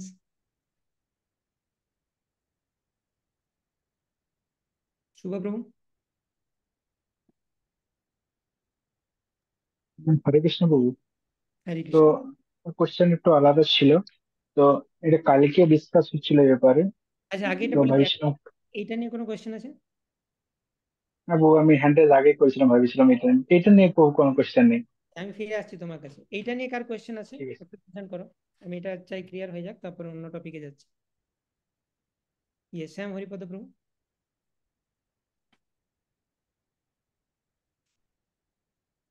হ্যাঁ প্রভু, হরে কৃষ্ণ প্রভু। কিন্তু আমি তো প্রশ্নটা বুঝেছিলাম যে আহ, প্রাকৃতিক বিপর্যয় বা প্রলয়ে হ্যাঁ, শুদ্ধ ভক্তের কি গতি হয়, হ্যাঁ, সেই জন্য আমি এখানে আটকে গেছিলাম। তো আপনি যেটা বললেন, ধরুন প্রাকৃতিক বিপর্যয় হলো, শুদ্ধ ভক্ত কি সেই প্রাকৃতিক বিপর্যয়ে সরাসরি ভগবত ধামে যাবে না? তার তো আত্যন্তিক মুক্তি, তার ক্ষেত্রে সেটা আত্যন্তিক মুক্তি হয়ে গেল, অন্যের হুম, ক্ষেত্রে সেটা প্রাকৃতিক, কিন্তু তার ক্ষেত্রে তার হুম, আত্যন্তিক হয়ে গেল। ঠিক। সে যাবে তো হ্যাঁ ভগবত ধামে। হ্যাঁ, সেইটা আমি আসলে প্রশ্নটা ওইটা ভেবেছিলাম, না আমি হুম, শেষটা করতে পারিনি। আমার মনে হয়েছিল যে প্রাকৃতিক বিপর্যয় এটা ভগবানের ওই ডাটাবেসে সঞ্চিত থাকবে তার, যিনি শুদ্ধ ভক্তে পরিণত হননি। যিনি এক্স্যাক্ট। সম্পূর্ণ শুদ্ধ ভক্ত হয়ে গেছেন, তাকে আর ওই আত্যন্তিক, মানে তার ক্ষেত্রে ওটাই আত্যন্তিক মুক্তি বা প্রলয় হয়ে গেছে। ঠিক। হ্যাঁ ঠিক তো আছে। ওনার কোয়েশ্চেনটা ছিল যে তাহলে আত্যন্তিক আর আত্যন্তিকে যে লাস্টে লেখা আছে না, যে এই যে প্রাকৃতিক প্রলয়ের সময়ও এটি হয় না, এই কথাটির মানে কি উনি জানতে চাইছিলেন। তো এই কথাটির মানে হচ্ছে যে কেউ যদি আত্যন্তিক মুক্তি না পায়, তাহলে প্রাকৃতিক প্রলয়ের সময় তার শাটেল বডির ডিজাইন হিসাবটা লিখে রাখেন মহাবিষ্ণু। কিন্তু হ্যাঁ যে হ্যাঁ হ্যাঁ। যে আত্যন্তিক মুক্তি পেয়ে গোলকে চলে গেছে, মহাবিষ্ণু বলে ওকে আর আমার রেকর্ডে রাখারই দরকার নেই, ও কৃষ্ণের হুম আন্ডারে, হুম।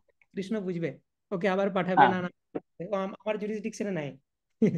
ঠিক আর ঠিক ঠিক ঠিক। প্রশ্নটা আসলে আমি অন্যভাবে নিয়েছিলাম। ঠিক আছে প্রভু, হরে কৃষ্ণ, ধন্যবাদ। Clarify. হুম। তো একটা জিনিস আমার খুব ভালো লাগছে যে এখানে এতগুলো ইম্পর্টেন্ট কনসেপ্ট আপনারা, বোঝাই যাচ্ছে যে সেগুলো বুঝতে পেরেছেন এবং ডাইজেস্ট করতে পারছেন, সেটা নিয়ে কন্টেমপ্লেট করছেন। তো এটা একটা আপনারা নিজেরাই ফিল করতে পারবেন যে এই কনসেপ্টগুলো জানলে কতটা সোজা হয়ে যাবে প্রভুপাদের বইগুলো পড়া। হুম। তো সেটা ভালো লাগছে যে সকলে পার্টিসিপেট করছেন, কোয়েশ্চেন করছেন, রিলেভেন্ট। Very good. এস, এরপরে শুভপ্রভু, বলো কি কোয়েশ্চেন ছিল তোমার? হরে কৃষ্ণ প্রভু। হরে কৃষ্ণ। কোশ্চেনটা ছিল, আচ্ছা, হ্যাঁ, তো ভগবান এক জায়গায় বলেছে গীতাতে যে আহ, ইচ্ছা দেশ সমুচ্চয়ন, মানে ইচ্ছার দ্বারা ভগবান স্পিরিচুয়াল ওয়ার্ল্ড থেকে মেটেরিয়াল ওয়ার্ল্ডে আসেন। হুম, আবার আরেক জায়গায় বলেছেন যেখানে, যে আমার ধামে গেলে সেখান থেকে আর ফিরে আসতে হয় না। হুম। তো কেউ যখন মেটেরিয়াল ওয়ার্ল্ডে যাচ্ছে, মানে সে তো আর ফিরে আসবে না। মেটেরিয়াল ওয়ার্ল্ডে গেলে আর ফিরে আসবে না? সরি সরি সরি, স্পিরিচুয়াল ওয়ার্ল্ডে যখন যাচ্ছে কেউ, বা গোলকাতে যাচ্ছে, তখন সে আর ফিরে আসবে না, তাই তো? না। তো তাহলে প্রভু, যে সোলগুলো প্রথমেই ছিল, তো হুম। তাদের মধ্যে ডিজায়ার কিভাবে এলো? এই কোয়েশ্চেনটা আমি ভাবছিলাম যে এই কোয়েশ্চেনটা যাতে কেউ না করে, কারণ আমি এটা কালকে বললাম যেটা ডিসক্রাইব করতে এখন 2 দিন টাইম লাগবে। ঠিক আছে, তো যাই হোক, তোমাকে একটা শর্ট অ্যান্সার দিই, কারণ এটা খুব ডিটেলসে ডিসকাস করা যাবে না, এখন টাইম নেই সেরকম। অন্য সময় আমরা এই টপিকটা নিয়ে ডিটেলসে আলোচনা করব। তবে আমার কাছে মেটেরিয়ালস আছে, সেটা আমি তোমাকে পাঠাতে পারি হোয়াটসঅ্যাপে। আর শর্ট অ্যান্সার এটাই হচ্ছে যে আউট অফ কিউরিওসিটি, মানে একটি জীব সে স্পিরিচুয়াল ওয়ার্ল্ডে যখন ছিল, আউট অফ কিউরিওসিটি জড়জগৎ জিনিসটা কি সেটা জানার জন্য এখানে এসেছে। এখানে এসে সে মায়ার দ্বারা আবদ্ধ হয়ে গেছে, ব্রহ্মা থেকে ইন্দ্র, ইন্দ্র থেকে মানুষ, পশু পাখি ইত্যাদি হচ্ছে। তো এরপরে কোনো বৈষ্ণবের সাহচর্যে সে যদি বুঝতে পারে যে ভক্তি করা উচিত, সে আবার ফেরত যাবে। এটা হচ্ছে ব্যাপার। এখন তোমার আরেকটা কোয়েশ্চেন, যে কৃষ্ণ বলছে যদ্গত্বা না নিবর্তন্তে, কেউ যদি স্পিরিচুয়াল ওয়ার্ল্ডে যায় তাহলে সে ফিরে আসে না। তাহলে স্পিরিচুয়াল ওয়ার্ল্ড থেকে প্রথমবার পতনটা হলো কি করে? এখানে বোঝার আছে যে ভালো করে কৃষ্ণের স্টেটমেন্টটা বুঝতে হবে। যদ গত্বা না নিবর্তন্তে, সেখানে গেলে কেউ ফিরে আসে না। কৃষ্ণ বলেছে, ঠিক আছে? তো এটা আমরা লিখি, তাহলে বুঝতে পারবো লজিক্যাল আর্গুমেন্ট। যদ গত্বা না নিবর্তন্তে, মানে সেখানে গেলে, গেলেটার উপর বিশাল গুরুত্ব রয়েছে। আর ফিরে আসে না। তো গেলে কথাটা মানে কি? যে স্পিরিচুয়াল ওয়ার্ল্ড থেকে প্রথমবার মেটেরিয়াল ওয়ার্ল্ডে আসছে, তার ক্ষেত্রে গেলে কথাটা খাটে না। হ্যাঁ। সেখানে মানে স্পিরিচুয়াল ওয়ার্ল্ড, মানে বলতে চাই তুমি যদি স্পিরিচুয়াল ওয়ার্ল্ডে যাও তাহলে তুমি ফিরে আসবে না। তাহলে আমাকে স্পিরিচুয়াল ওয়ার্ল্ড যেতে হচ্ছে, মানে নিশ্চয়ই আমি স্পিরিচুয়াল ওয়ার্ল্ডে নাই এখন। তো এই ঠিক। স্টেটমেন্টটা কাদের জন্য? যে যারা মেটেরিয়াল ওয়ার্ল্ডে আছে এবং ভক্তি করে স্পিরিচুয়াল ওয়ার্ল্ডে যায়, তারা আর ফিরে আসে না। কিন্তু যে স্পিরিচুয়াল ওয়ার্ল্ড থেকে একবারও আসেনি মেটেরিয়াল ওয়ার্ল্ডে, সে ফিরে আসতে পারে। তো এখানে দুটো কনসেপ্ট আছে, একটা হচ্ছে এক্সপিরিয়েন্স সোল আর ইনএক্সপিরিয়েন্সড। এক্সপিরিয়েন্স মানে যে জড়জগতের অভিজ্ঞতা আছে, আর যার জড়জগতের অভিজ্ঞতা নেই। কারোর যদি জড়জগতের অভিজ্ঞতা না থাকে, স্পিরিচুয়াল ওয়ার্ল্ড থেকে কোনোদিন আসেনি, সে আসতে পারে জড়জগতে কিউরিওসিটির জন্য, কি হচ্ছে দেখি ওখানে গিয়ে। সেটা তার ইচ্ছা। কিউরিওসিটি হচ্ছে একটা জীবের ইচ্ছা। জীবকে ভগবান স্বাধীনতা দিয়েছে, সে কিউরিওসিটি আসতেই পারে তার মধ্যে। আর যে এক্সপিরিয়েন্স করে যে মেটেরিয়াল ওয়ার্ল্ডে কি, সে আর জীবনে যাবে না, এর মতো ফালতু জায়গা আর নেই। তো সেই জন্য কৃষ্ণ বলছে যে সেখানে ফিরে গেলে আর ফিরে আসে না সে। যদ গত্বা মানে বেসিক্যালি ফিরে গেলে। যে মেটেরিয়াল ওয়ার্ল্ড থেকে স্পিরিচুয়াল ওয়ার্ল্ডে যায় সে আর ফিরে আসে না। কিন্তু যে স্পিরিচুয়াল ওয়ার্ল্ডে আছে সে আসতে পারে, কোনোদিন যে আসেনি এক্সপিরিয়েন্স করার জন্য আসতে পারে। এখন ভগবান যদি কেউ হয় যে মেটেরিয়াল ওয়ার্ল্ড থেকে স্পিরিচুয়াল ওয়ার্ল্ডে গেছে, ফিরে গেছে, কিন্তু ভগবান তাকে আবার পাঠাচ্ছে, সেটা আলাদা ব্যাপার। সে নিজের ইচ্ছায় আসছে না, সে ভগবানের সেবা করার জন্য আসছে, প্রচার করার জন্য আসছে, সেটা আলাদা। বোঝা গেল কি?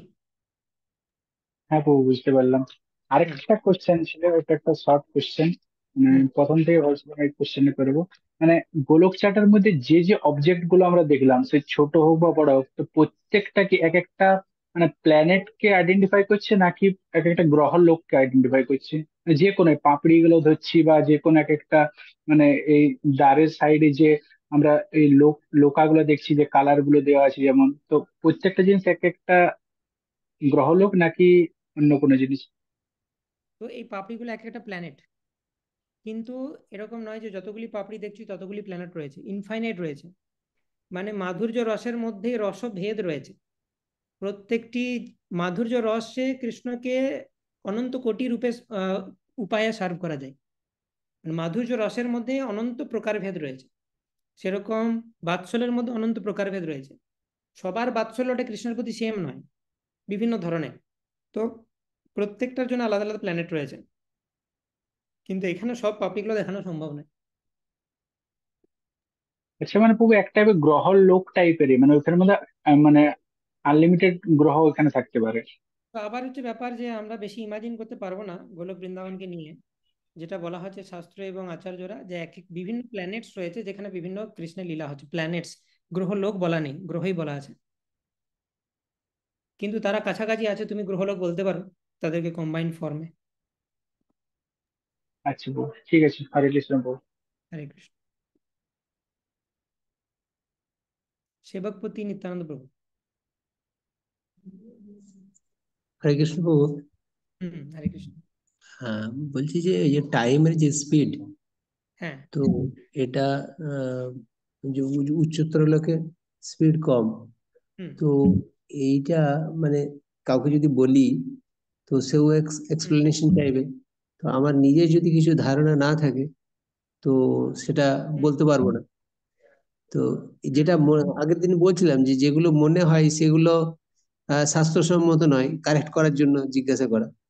তো যে যেখানে স্পিডটা কম, যে আমি মানে টাইমের স্পিড কম, এটা যদি ভাবি তাহলে সেক্ষেত্রে একটা মুভমেন্টকে যদি আমি ধরি, তাহলে হ্যাঁ কোনো একটা মুভমেন্ট, একটা জায়গা থেকে আর একটা জায়গায় যে মুভমেন্ট, তো ওই ওই মুভমেন্টটা তাহলে খুব স্লো হবে। যে মানে ব্রহ্মালোকে ব্রহ্মার মুভমেন্ট সিমিলার, কিন্তু আমি যদি মানে এটা এক্স্যাক্টলি রিলেটিভিটি থিওরি যেরকম হয় যে মানে মুভিং ক্লক টিক স্লোয়ার, এটা হচ্ছে স্পেশাল থিওরি অফ রিলেটিভিটি বলছে মুভিং ক্লক টিক্স স্লোয়ার। মানে আমি দাঁড়িয়ে আছি, আমার রেসপেক্টে একজন অবজারভার মুভ করছে কিছু একটা ভেলোসিটি নিয়ে, তো আমি দেখবো তার ক্লকটা স্লো চলছে, this is relativity.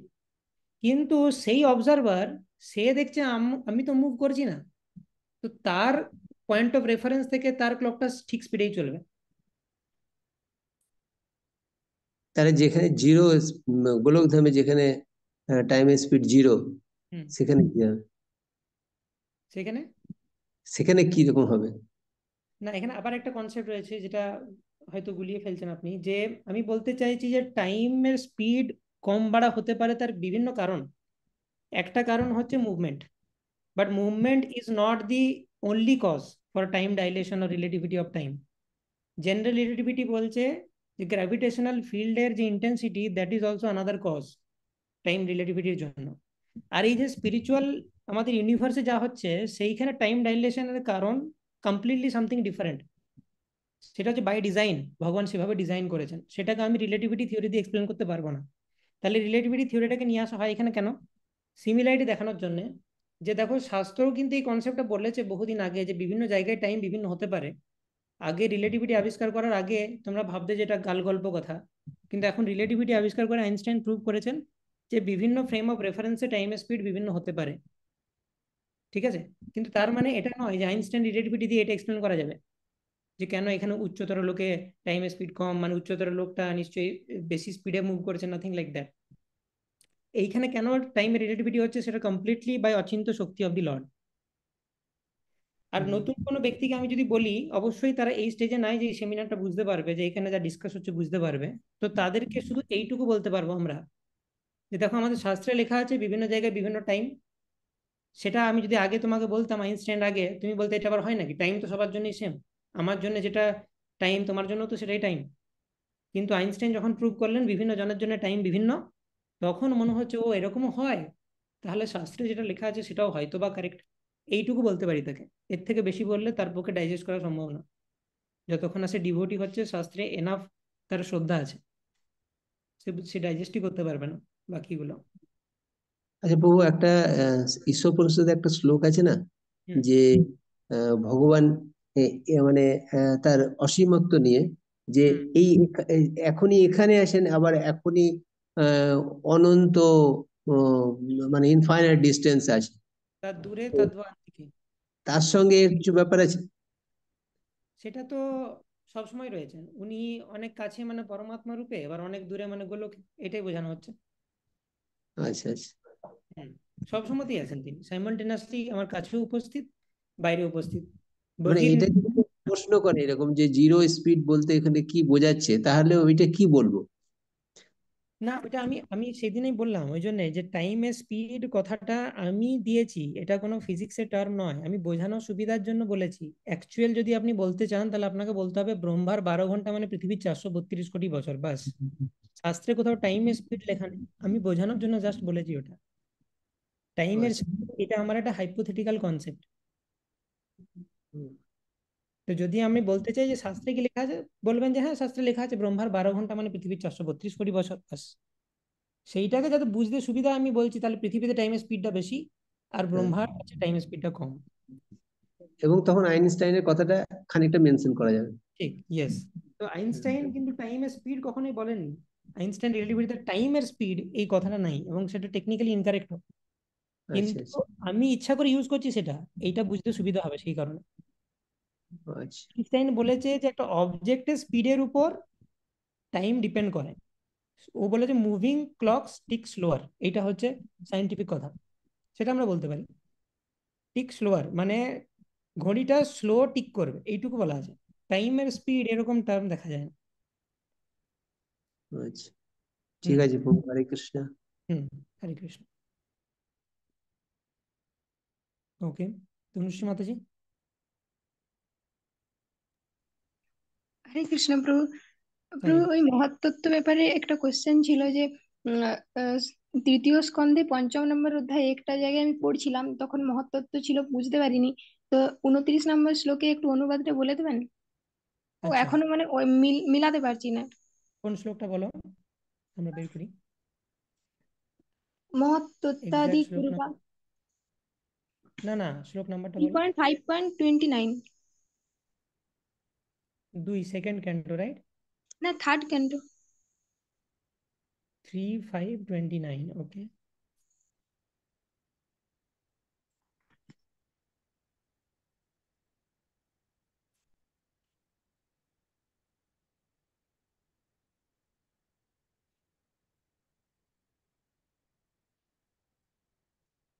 Three, 5.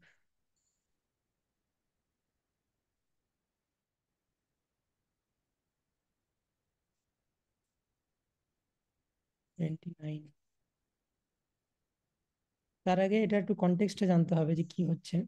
1 minute বলছি। তো এইখানে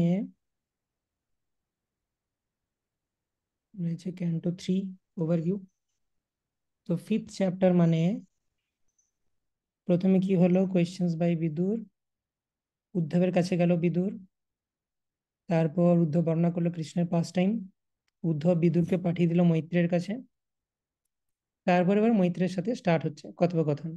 তো বিদুর কোয়েশ্চেন জিজ্ঞেস করছে মৈত্রকে, তো এবার মৈত্র সেগুলোকে অ্যান্সার দিচ্ছে, বিদুরকে গ্লোরিফাই করছে। That is the context, Maitra Bidur সংবাদ। ওকে, তো সেখানে বলা হচ্ছে মহত্তত্ত্ব বা মহাকারণিক সত্য অহংকারে রূপান্তরিত হয়, এটা বোঝা গেছে? হ্যাঁ প্রভু। যা কারণ, কার্য এবং কর্তা এই 3 পর্বে প্রকাশিত হয়। এই সমস্ত কার্যকলাপ, আচ্ছা, এই 3টে যে আহ প্রকাশিত হচ্ছে, সেটাই হচ্ছে যে মহত্তত্ত্ব থেকে আমরা দেখছিলাম না, অহংকার, অহংকার থেকে 3টে জিনিস তৈরি হচ্ছে, সত্ত্বগুণে 1, রজগুণে 1 আর তমগুণে 1। তো সেই জিনিসটাই হচ্ছে কারণ, কার্য এবং কর্তা, এই 3 পর্বে প্রকাশিত হয়। এই সমস্ত কার্যকলাপ মানসিক স্তরে সম্পাদিত হয় এবং এইগুলির ভিত্তি হচ্ছে পঞ্চমহাভূত, স্থূল ইন্দ্রিয় সমূহ, মানসিক জল্পনা কল্পনা, সত্য রজতম, এই 3টি গুণে অহংকার প্রকাশিত হয়। হুম তো কোন জায়গাটা বুঝতে অসুবিধা হচ্ছে? প্রভু, এই যে কার্য এবং কর্তা এই 3 পর্বে প্রকাশিত হয়, কারণ, কার্য এবং কর্তা, মানে এটা কারণ, কার্য, কর্তা বলতে মহত্তত্ত্বের পরে অহংকার ওইটাকে বলা হয়েছে। মহত্তত্ত্বের পর অহংকার যে 3 গুণে প্রকাশ হচ্ছে, দিয়ে মাইন্ড এবং সেন্স দেবতা, এবং তারপরে প্রাণ, ইন্টেলিজেন্স এবং সেন্সেস, এবং পঞ্চমহাভূত এবং তন্মাত্র, এই যে 3টে ফেজে ক্রিয়েশন, সেটাকে বলা হচ্ছে কারণ, কার্য আর কর্তা। আর প্রভু এই মানসিক স্তরে সম্পাদিত হয়। তো এইগুলো কোনোটাই মানে মানসিক স্তর মানে বেসিক্যালি বোঝাতে হচ্ছে যে সাটেল প্ল্যাটফর্মে এগুলো হয়, এগুলো কোনোটাই মানে গ্রস প্ল্যাটফর্মে হয় না। মানে এগুলোর ম্যানিফেস্টেশন মানে এখনো কোনো গ্রস বডি তৈরি হয়নি জীবদের, তো জীবের এটাকে পরিলক্ষ্য করতে পারবে না, সেটা বলা হচ্ছে সাটেল প্ল্যাটফর্মে। ফর সুবিধার জন্য এটা মাথায় রাখো। আচ্ছা, হুম ঠিক আছে প্রভু, থ্যাংক ইউ। ওকে, আর কোনো কোয়েশ্চেন? শ্যামরিপদ প্রভু। হ্যাঁ প্রভু, একটা ছোট প্রশ্ন ছিল। হুম এটি 1 মিনিট একটু। হুম হ্যাঁ, আপনার এই আহ, লোকালোক পর্বত শ্রেণী, হুম লোকালোক পর্বতশ্রেণী যে বাধা সৃষ্টি করছে বলে, আর সূর্যের আলো, মানে না, লোকালোক পর্বতশ্রেণী সমস্ত আলোকে বাধা দিচ্ছে, এবং সেই জন্য আপনার ওই আলোকবর্ষ সৃষ্টি হচ্ছে। হুম এমনকি ধ্রুবলোকের আলোকেও সে আটকাচ্ছে, সপ্তর্ষি মণ্ডল ধ্রুবলোকে। আচ্ছা বুঝলাম, কিন্তু তাহলে তার উপরেও যে জনতপ হুম সত্যলোক আছে, তাদের কি আলো নেই? সেই আলোকে কি আটকাতে পারে না? বুঝলাম, ওই জায়গাটা একটু ক্লিয়ার করে দিতে দেন। আচ্ছা আচ্ছা, তো অ্যাকচুয়ালি এই যে দেখুন, যদি ভালো করে লক্ষ্য করেন এই জায়গাটা, একটা এখানে দেখা যাচ্ছে যে আবছা কিছু রয়েছে, কে কে হ্যাঁ দেখতে হ্যাঁ পাচ্ছ? হ্যাঁ হ্যাঁ, এই আবসা যে আছে। আবঝা চোঙের মতো দেখা যাচ্ছে, দেখতে পাচ্ছ সবাই? হুম। দেখুন আমি আরেকবার আঁকছি চোঙটা, এই যে এটা হচ্ছে চোঙটার উপরটা, মাথাটা, হ্যাঁ হ্যাঁ। এই যে এইটা, ঠিক দেখুন ওই আলোক বর্ষের আগে শেষ হচ্ছে। তো এইটাই হচ্ছে লোকালোক মাউন্টেন। হ্যাঁ। এই এই যে ইয়েলো রিজিয়নটা থেকে স্টার্ট হয়েছে না, এটা হুম হুম। এই যে হাতির দুটো পায়ের মাঝে দেখুন এখানে পরিষ্কার বোঝা যাচ্ছে। হ্যাঁ হ্যাঁ হ্যাঁ। তো এইটাই যে লোকালোক মাউন্টেন, লোকালোক মাউন্টেনটাকে ট্রান্সপারেন্ট করে দেখিয়েছে, নাহলে ভেতরের জিনিসগুলো দেখতে পাবো না আমরা। হুম হুম। ঠিক আছে, তো সে হুম। ধ্রুবলোক এবং সপ্তর্ষি মণ্ডল পর্যন্ত কভার করে দিল। ঠিক আছে, হ্যাঁ। তো সেই জন্য আলোকবর্ষে কোনো আলো পৌঁছালো না। ঠিক আছে, এরপর কোয়েশ্চেন হচ্ছে যে এই যে উপরের প্ল্যানেটগুলো, এগুলোতে দেখুন এগুলোতে আলো হুম রয়েছে, এগুলো একটা গ্যালাক্সির মতো গ্রহপুঞ্জ, সেখানে হুম। স্টার রয়েছে, তো সেখানে নিজস্ব জ্যোতিষ্ক রয়েছে, সেখান থেকে আলো পায়। কিন্তু এই সমস্ত জ্যোতিষ্ক যা আলো পাচ্ছে তার সোর্স হচ্ছে সান, এই যে রবি, মানে সানে যে বিবস্বান রয়েছে। অবশ্যই এটা এবার ভাবতে অসুবিধা, এই সূর্যের আলো এখানে কি করে পৌঁছাচ্ছে। সূর্যের আলো পৌঁছাতে হবে না, ব্যাপারটা ওরকম নয়। কিন্তু সূর্যের মধ্যেও আলো রয়েছে, এই গ্রহলোকগুলোতে আলো রয়েছে, কিন্তু সূর্য হচ্ছে এই চড়ি গোটা ব্রহ্মাণ্ডে, যেখানে যা আলো রয়েছে সেটা সাপ্লাই দেওয়ার দায়িত্ব রয়েছে সূর্যের উপর। তো তার মানে এমন নয় যে সূর্যের আলোটাকে ডাইরেক্টলি ওখানে পৌঁছাতে হবে তবেই সেটা আলোকিত হবে, সেটা না হলেও চলবে। কিন্তু সূর্য বা বিবস্বানের এনার্জি থেকেই ওরা আলো পাচ্ছে, এটি বলা হচ্ছে। আচ্ছা। হুম, তো আপার প্ল্যানেটারি সিস্টেমসে স্টার্স রয়েছে, কিন্তু তারাও বিবস্বানের থেকে এনার্জি পায়।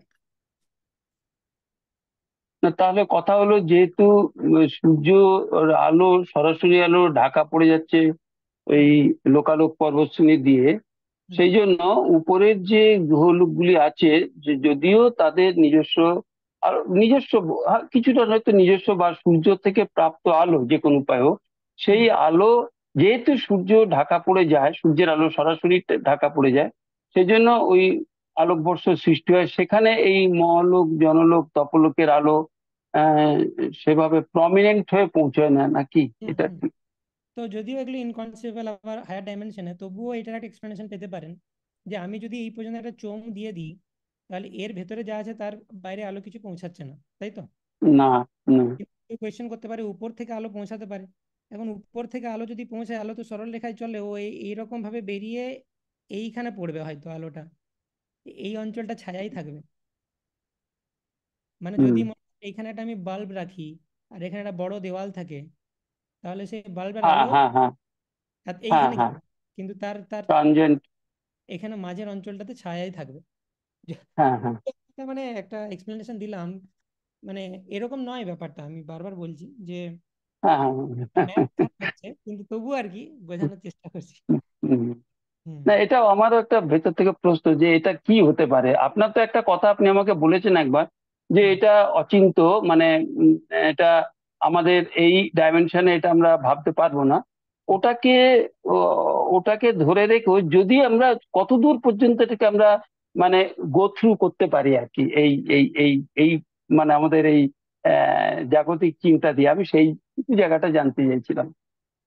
তো আরেকটা এক্সপ্লেনেশন হচ্ছে, এগুলো যেহেতু হায়ার ডাইমেনশনে রয়েছে, তো সেখানকার আলো আমাদের এখানে পড়লেও আমরা পারসিভ করতে পারবো না। হুম। তো সেটা একটা এক্সপ্লেনেশন, কারণ হ্যাঁ এটা উপরে রয়েছে হায়ার ডাইমেনশন। তারপরে লোকালোক মাউন্টেন হ্যাঁ। আটকে আছে, এর ভেতরের গুলো আর বাইরের গুলো আমরা ভাবতে পারি কোনো একটা শ্যাডোর মতো পড়ছে ইত্যাদি। না প্রভু, আমি যেটা জানতে চাইছিলাম, মানে লোকালোক পর্বতশ্রেণী দ্বারা যে যে অঞ্চলটি আলোক বর্ষ বলছি, লোকালোক পর্বতশ্রেণী দ্বারা যেটা ঢাকা পড়ে যাচ্ছে, হুম। সেইখানে কি ওই ওপরের গ্রহগুলির ওপরের লোকগুলির আলো, ওই যেটা আলোক বর্ষ অঞ্চল, সেখানে কি ওই আলো পৌঁছয় কি পৌঁছয় না, বা পৌঁছানোর সম্ভাবনা নেই? এইটা প্রশ্ন। ঠিক আছে, বলে দেখুন একটা আমি দুটো এক্সপ্লেনেশন আছে এটা। একটা হচ্ছে, মনে করুন এটা হচ্ছে আমার একটা ভূমি।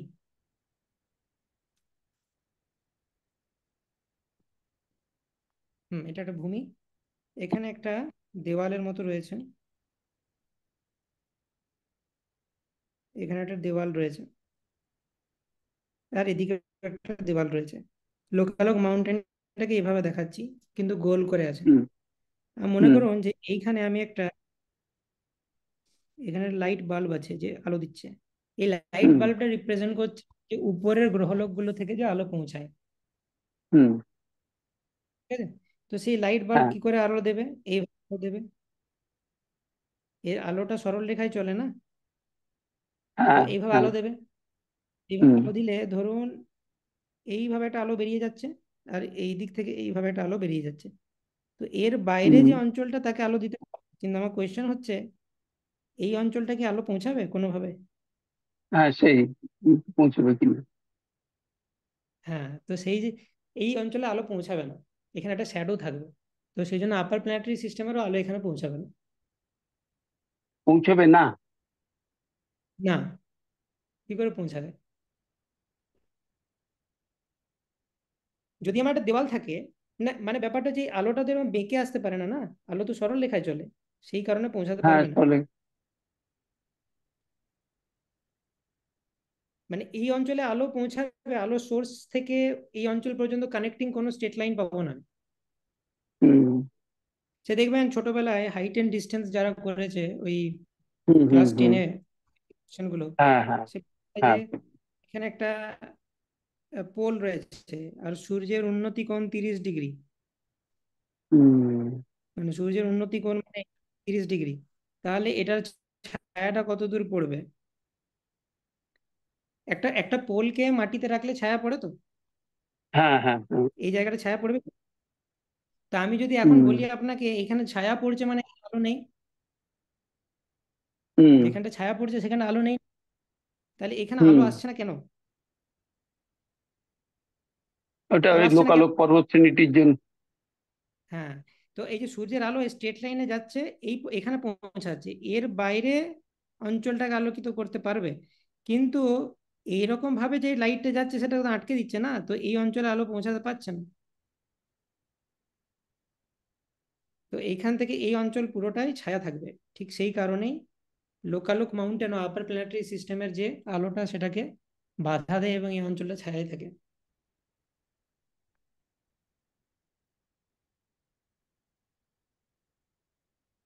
না প্রভু, আমার এটা প্রশ্নটা আপনি একটা একটু মডেল করে দেখতে বলুন। আমার হ্যাঁ, প্রশ্ন, আমার ভুল প্রশ্নটা করছি বলুন। হচ্ছে, হ্যাঁ না না, আমার প্রশ্নটা হচ্ছে লোকালোক পর্বতশ্রেণীর পরে যে রিজিয়ন সেইটাকে বলছি আমরা আলোকবর্ষ। তো এই আলোকবর্ষর হুম, কোনো অংশেই কি ওই আপার প্ল্যানেটারি সিস্টেম থেকে আলো পৌঁছবে না? আমার প্রশ্নটা এইটা ছিল। হুম, ও কোনো জায়গা থেকে পৌঁছাচ্ছে না। আলোকবর্ষ কতটা অঞ্চল আলোকবর্ষ বলতে পারি যে, এটা তো আমি বুঝলাম যে এইটাই লোকালোক পর্বতশ্রেণীর শ্যাডোটা এটাকে কভার করছে, সেই জন্য আলো পৌঁছবে না। কিন্তু লোকালোক পর্বতশ্রেণী কতটা অঞ্চল ওই শ্যাডোটা হচ্ছে, যাতে করে এই ওপরের প্ল্যানেটারি মানে সিস্টেম, ওপরের লোকগুলি থেকে আলো যাচ্ছে না আর কি, বা যে বা আলো সেভাবে পৌঁছচ্ছে না। তো প্রথম কথা হচ্ছে যে এই সুবর্ণ অঞ্চল যেখানে শেষ হচ্ছে সেখান থেকে আরম্ভ করে ভূলোকের পুরোটাই আলোকবর্ষ, কোনো জায়গাতেই আলো পৌঁছাবে না। তার একটা হ্যাঁ কারণ হচ্ছে, সুবর্ণ অঞ্চল। হ্যাঁ এইখান এইখান থেকে না যদি না কোনো প্রভু, না না, আমি কিন্তু আমার প্রশ্নটা তা না, মানে আলোকবর্ষ থেকে ভূলোকের এই ভেতর দিকের কথা বলিনি, আমি আচ্ছা, বাইরের দিকের কথা বলছি। বাইরের দিকে যতটা পর্যন্ত ভূলোক রয়েছে কোটা কোনো জায়গাতেই আলো পৌঁছাবে না। এই জায়গাটা আমার ঠিক ক্লিয়ার হয়নি আর কি, মানে বাইরে যতটা আছে আপনার হুম, ওই পর্বতশ্রেণী দ্বারা আটকে যাবে, কিন্তু তাহলে আপনার এই আহ, আলোকবর্ষ অঞ্চল কতটা বিস্তৃত, কতটা পরিমিত স্থান আলোকবর্ষ যে পুরোটাই যাবে না? যতটা মানে লোকালক মাউন্টেনের ভেতরে আলো আছে, তার বাইরে যতটা রয়েছে পুরোটাই আলো নেই সেখানে, ভূমণ্ডলের শেষ পর্যন্ত।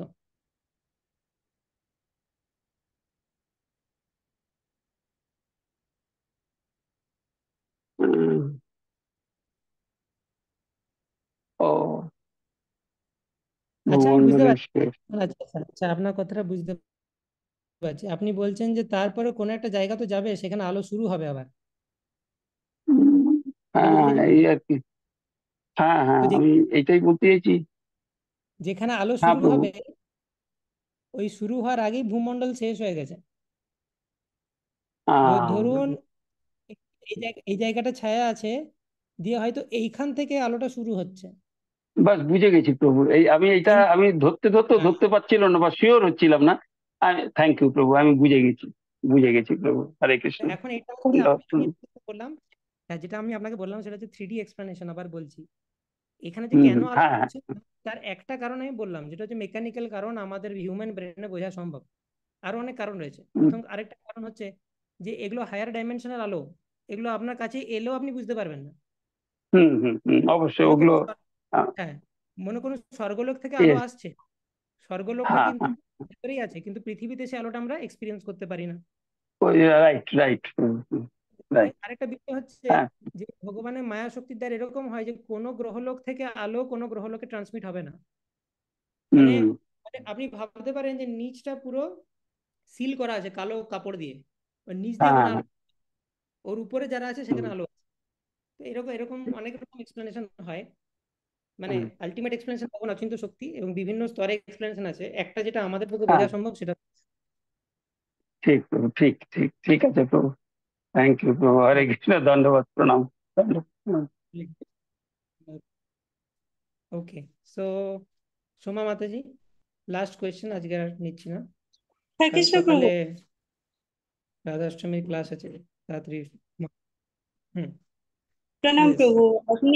আমি তখন আমার নেটওয়ার্কটা পুরো প্রবলেম হয়ে গেছিল, আমি কিছু শুনতে পাইনি, তবে আপনি প্রভুকে বোঝাচ্ছিলেন তখন আমি দেখলাম লোকালোক মাউন্টেনটা কত দূর অব্দি বিস্তৃত। প্রভু, তাছাড়া আমার আরেকটা ছোট কোশ্চেন আছে যে গঙ্গা নদী তো বলা হয়, গঙ্গা নদী মানে আপার প্ল্যানেটারি সিস্টেমেও আছে, ভূলোকেও আছে, আর লোয়ার প্ল্যানেটারি সিস্টেমেও আছে। তো ভদ্রা, চক্ষু আর সীতা, এই মানে যে ইয়েগুলো বেরোচ্ছে, সেগুলো কি লোয়ার প্ল্যানেটারি সিস্টেমের দিকে যাচ্ছে বা অন্য কোথাও অন্য কোনো বর্ষে যাচ্ছে? অন্য কোনো বর্ষে যাচ্ছে, আমাদের অলোকানন্দটা ভারতবর্ষে এসেছে, অন্য বর্ষে হুম। গঙ্গার অন্য স্ট্রিম যাবে, সেখান দিয়ে লোয়ার প্ল্যানেটারি সিস্টেমে যাবে। সেগুলো জানার মতো কোনো রকম ইয়ে নাই না প্রভু? সেগুলো ইনফরমেশন দেওয়া নেই। আর মানে কেন দেওয়া নেই, কারণ সেগুলো জানার দরকার পড়বে না ভগবত ধামে যাওয়ার জন্য। হুম, ভগবত ধামে যাওয়ার ঠিক। জন্য যা দরকার সেটা রয়েছে শ্রীমদ্ ভাগবত। এবারে ওই মিনিমামটি জেনে তুমি যখন ভগবত ধামে যাওয়ার জন্য কোয়ালিফাইড, তখন সব সব জেনে গেলে একবারে, যে কে কোথায় যায়, এভরি ইনফরমেশন ভগবানের চিৎ শক্তির দ্বারা প্রভাবিত হয় তোমার কাছে পুরো এনসাইক্লোপিডিয়া থেকে যাবে, তখন আমরা সবাই সব জেনে যাব। ওকে, ঠিক। তো আজকে আমরা এখানেই শেষ করছি। হরে আর কৃষ্ণ। এবং তারপরে আরো হয়তো দুটো ক্লাসে আমরা কমপ্লিট করব। वाञ्छाकल्पतरुभ्यश्च कृपा सिन्धुभ्येव च पतितानां पावनेभ्यो वैष्णवेभ्यो नमो नमः। अनंत कोटि वैष्णव वृंद की जय, श्रील प्रभुपाद की जय। Right.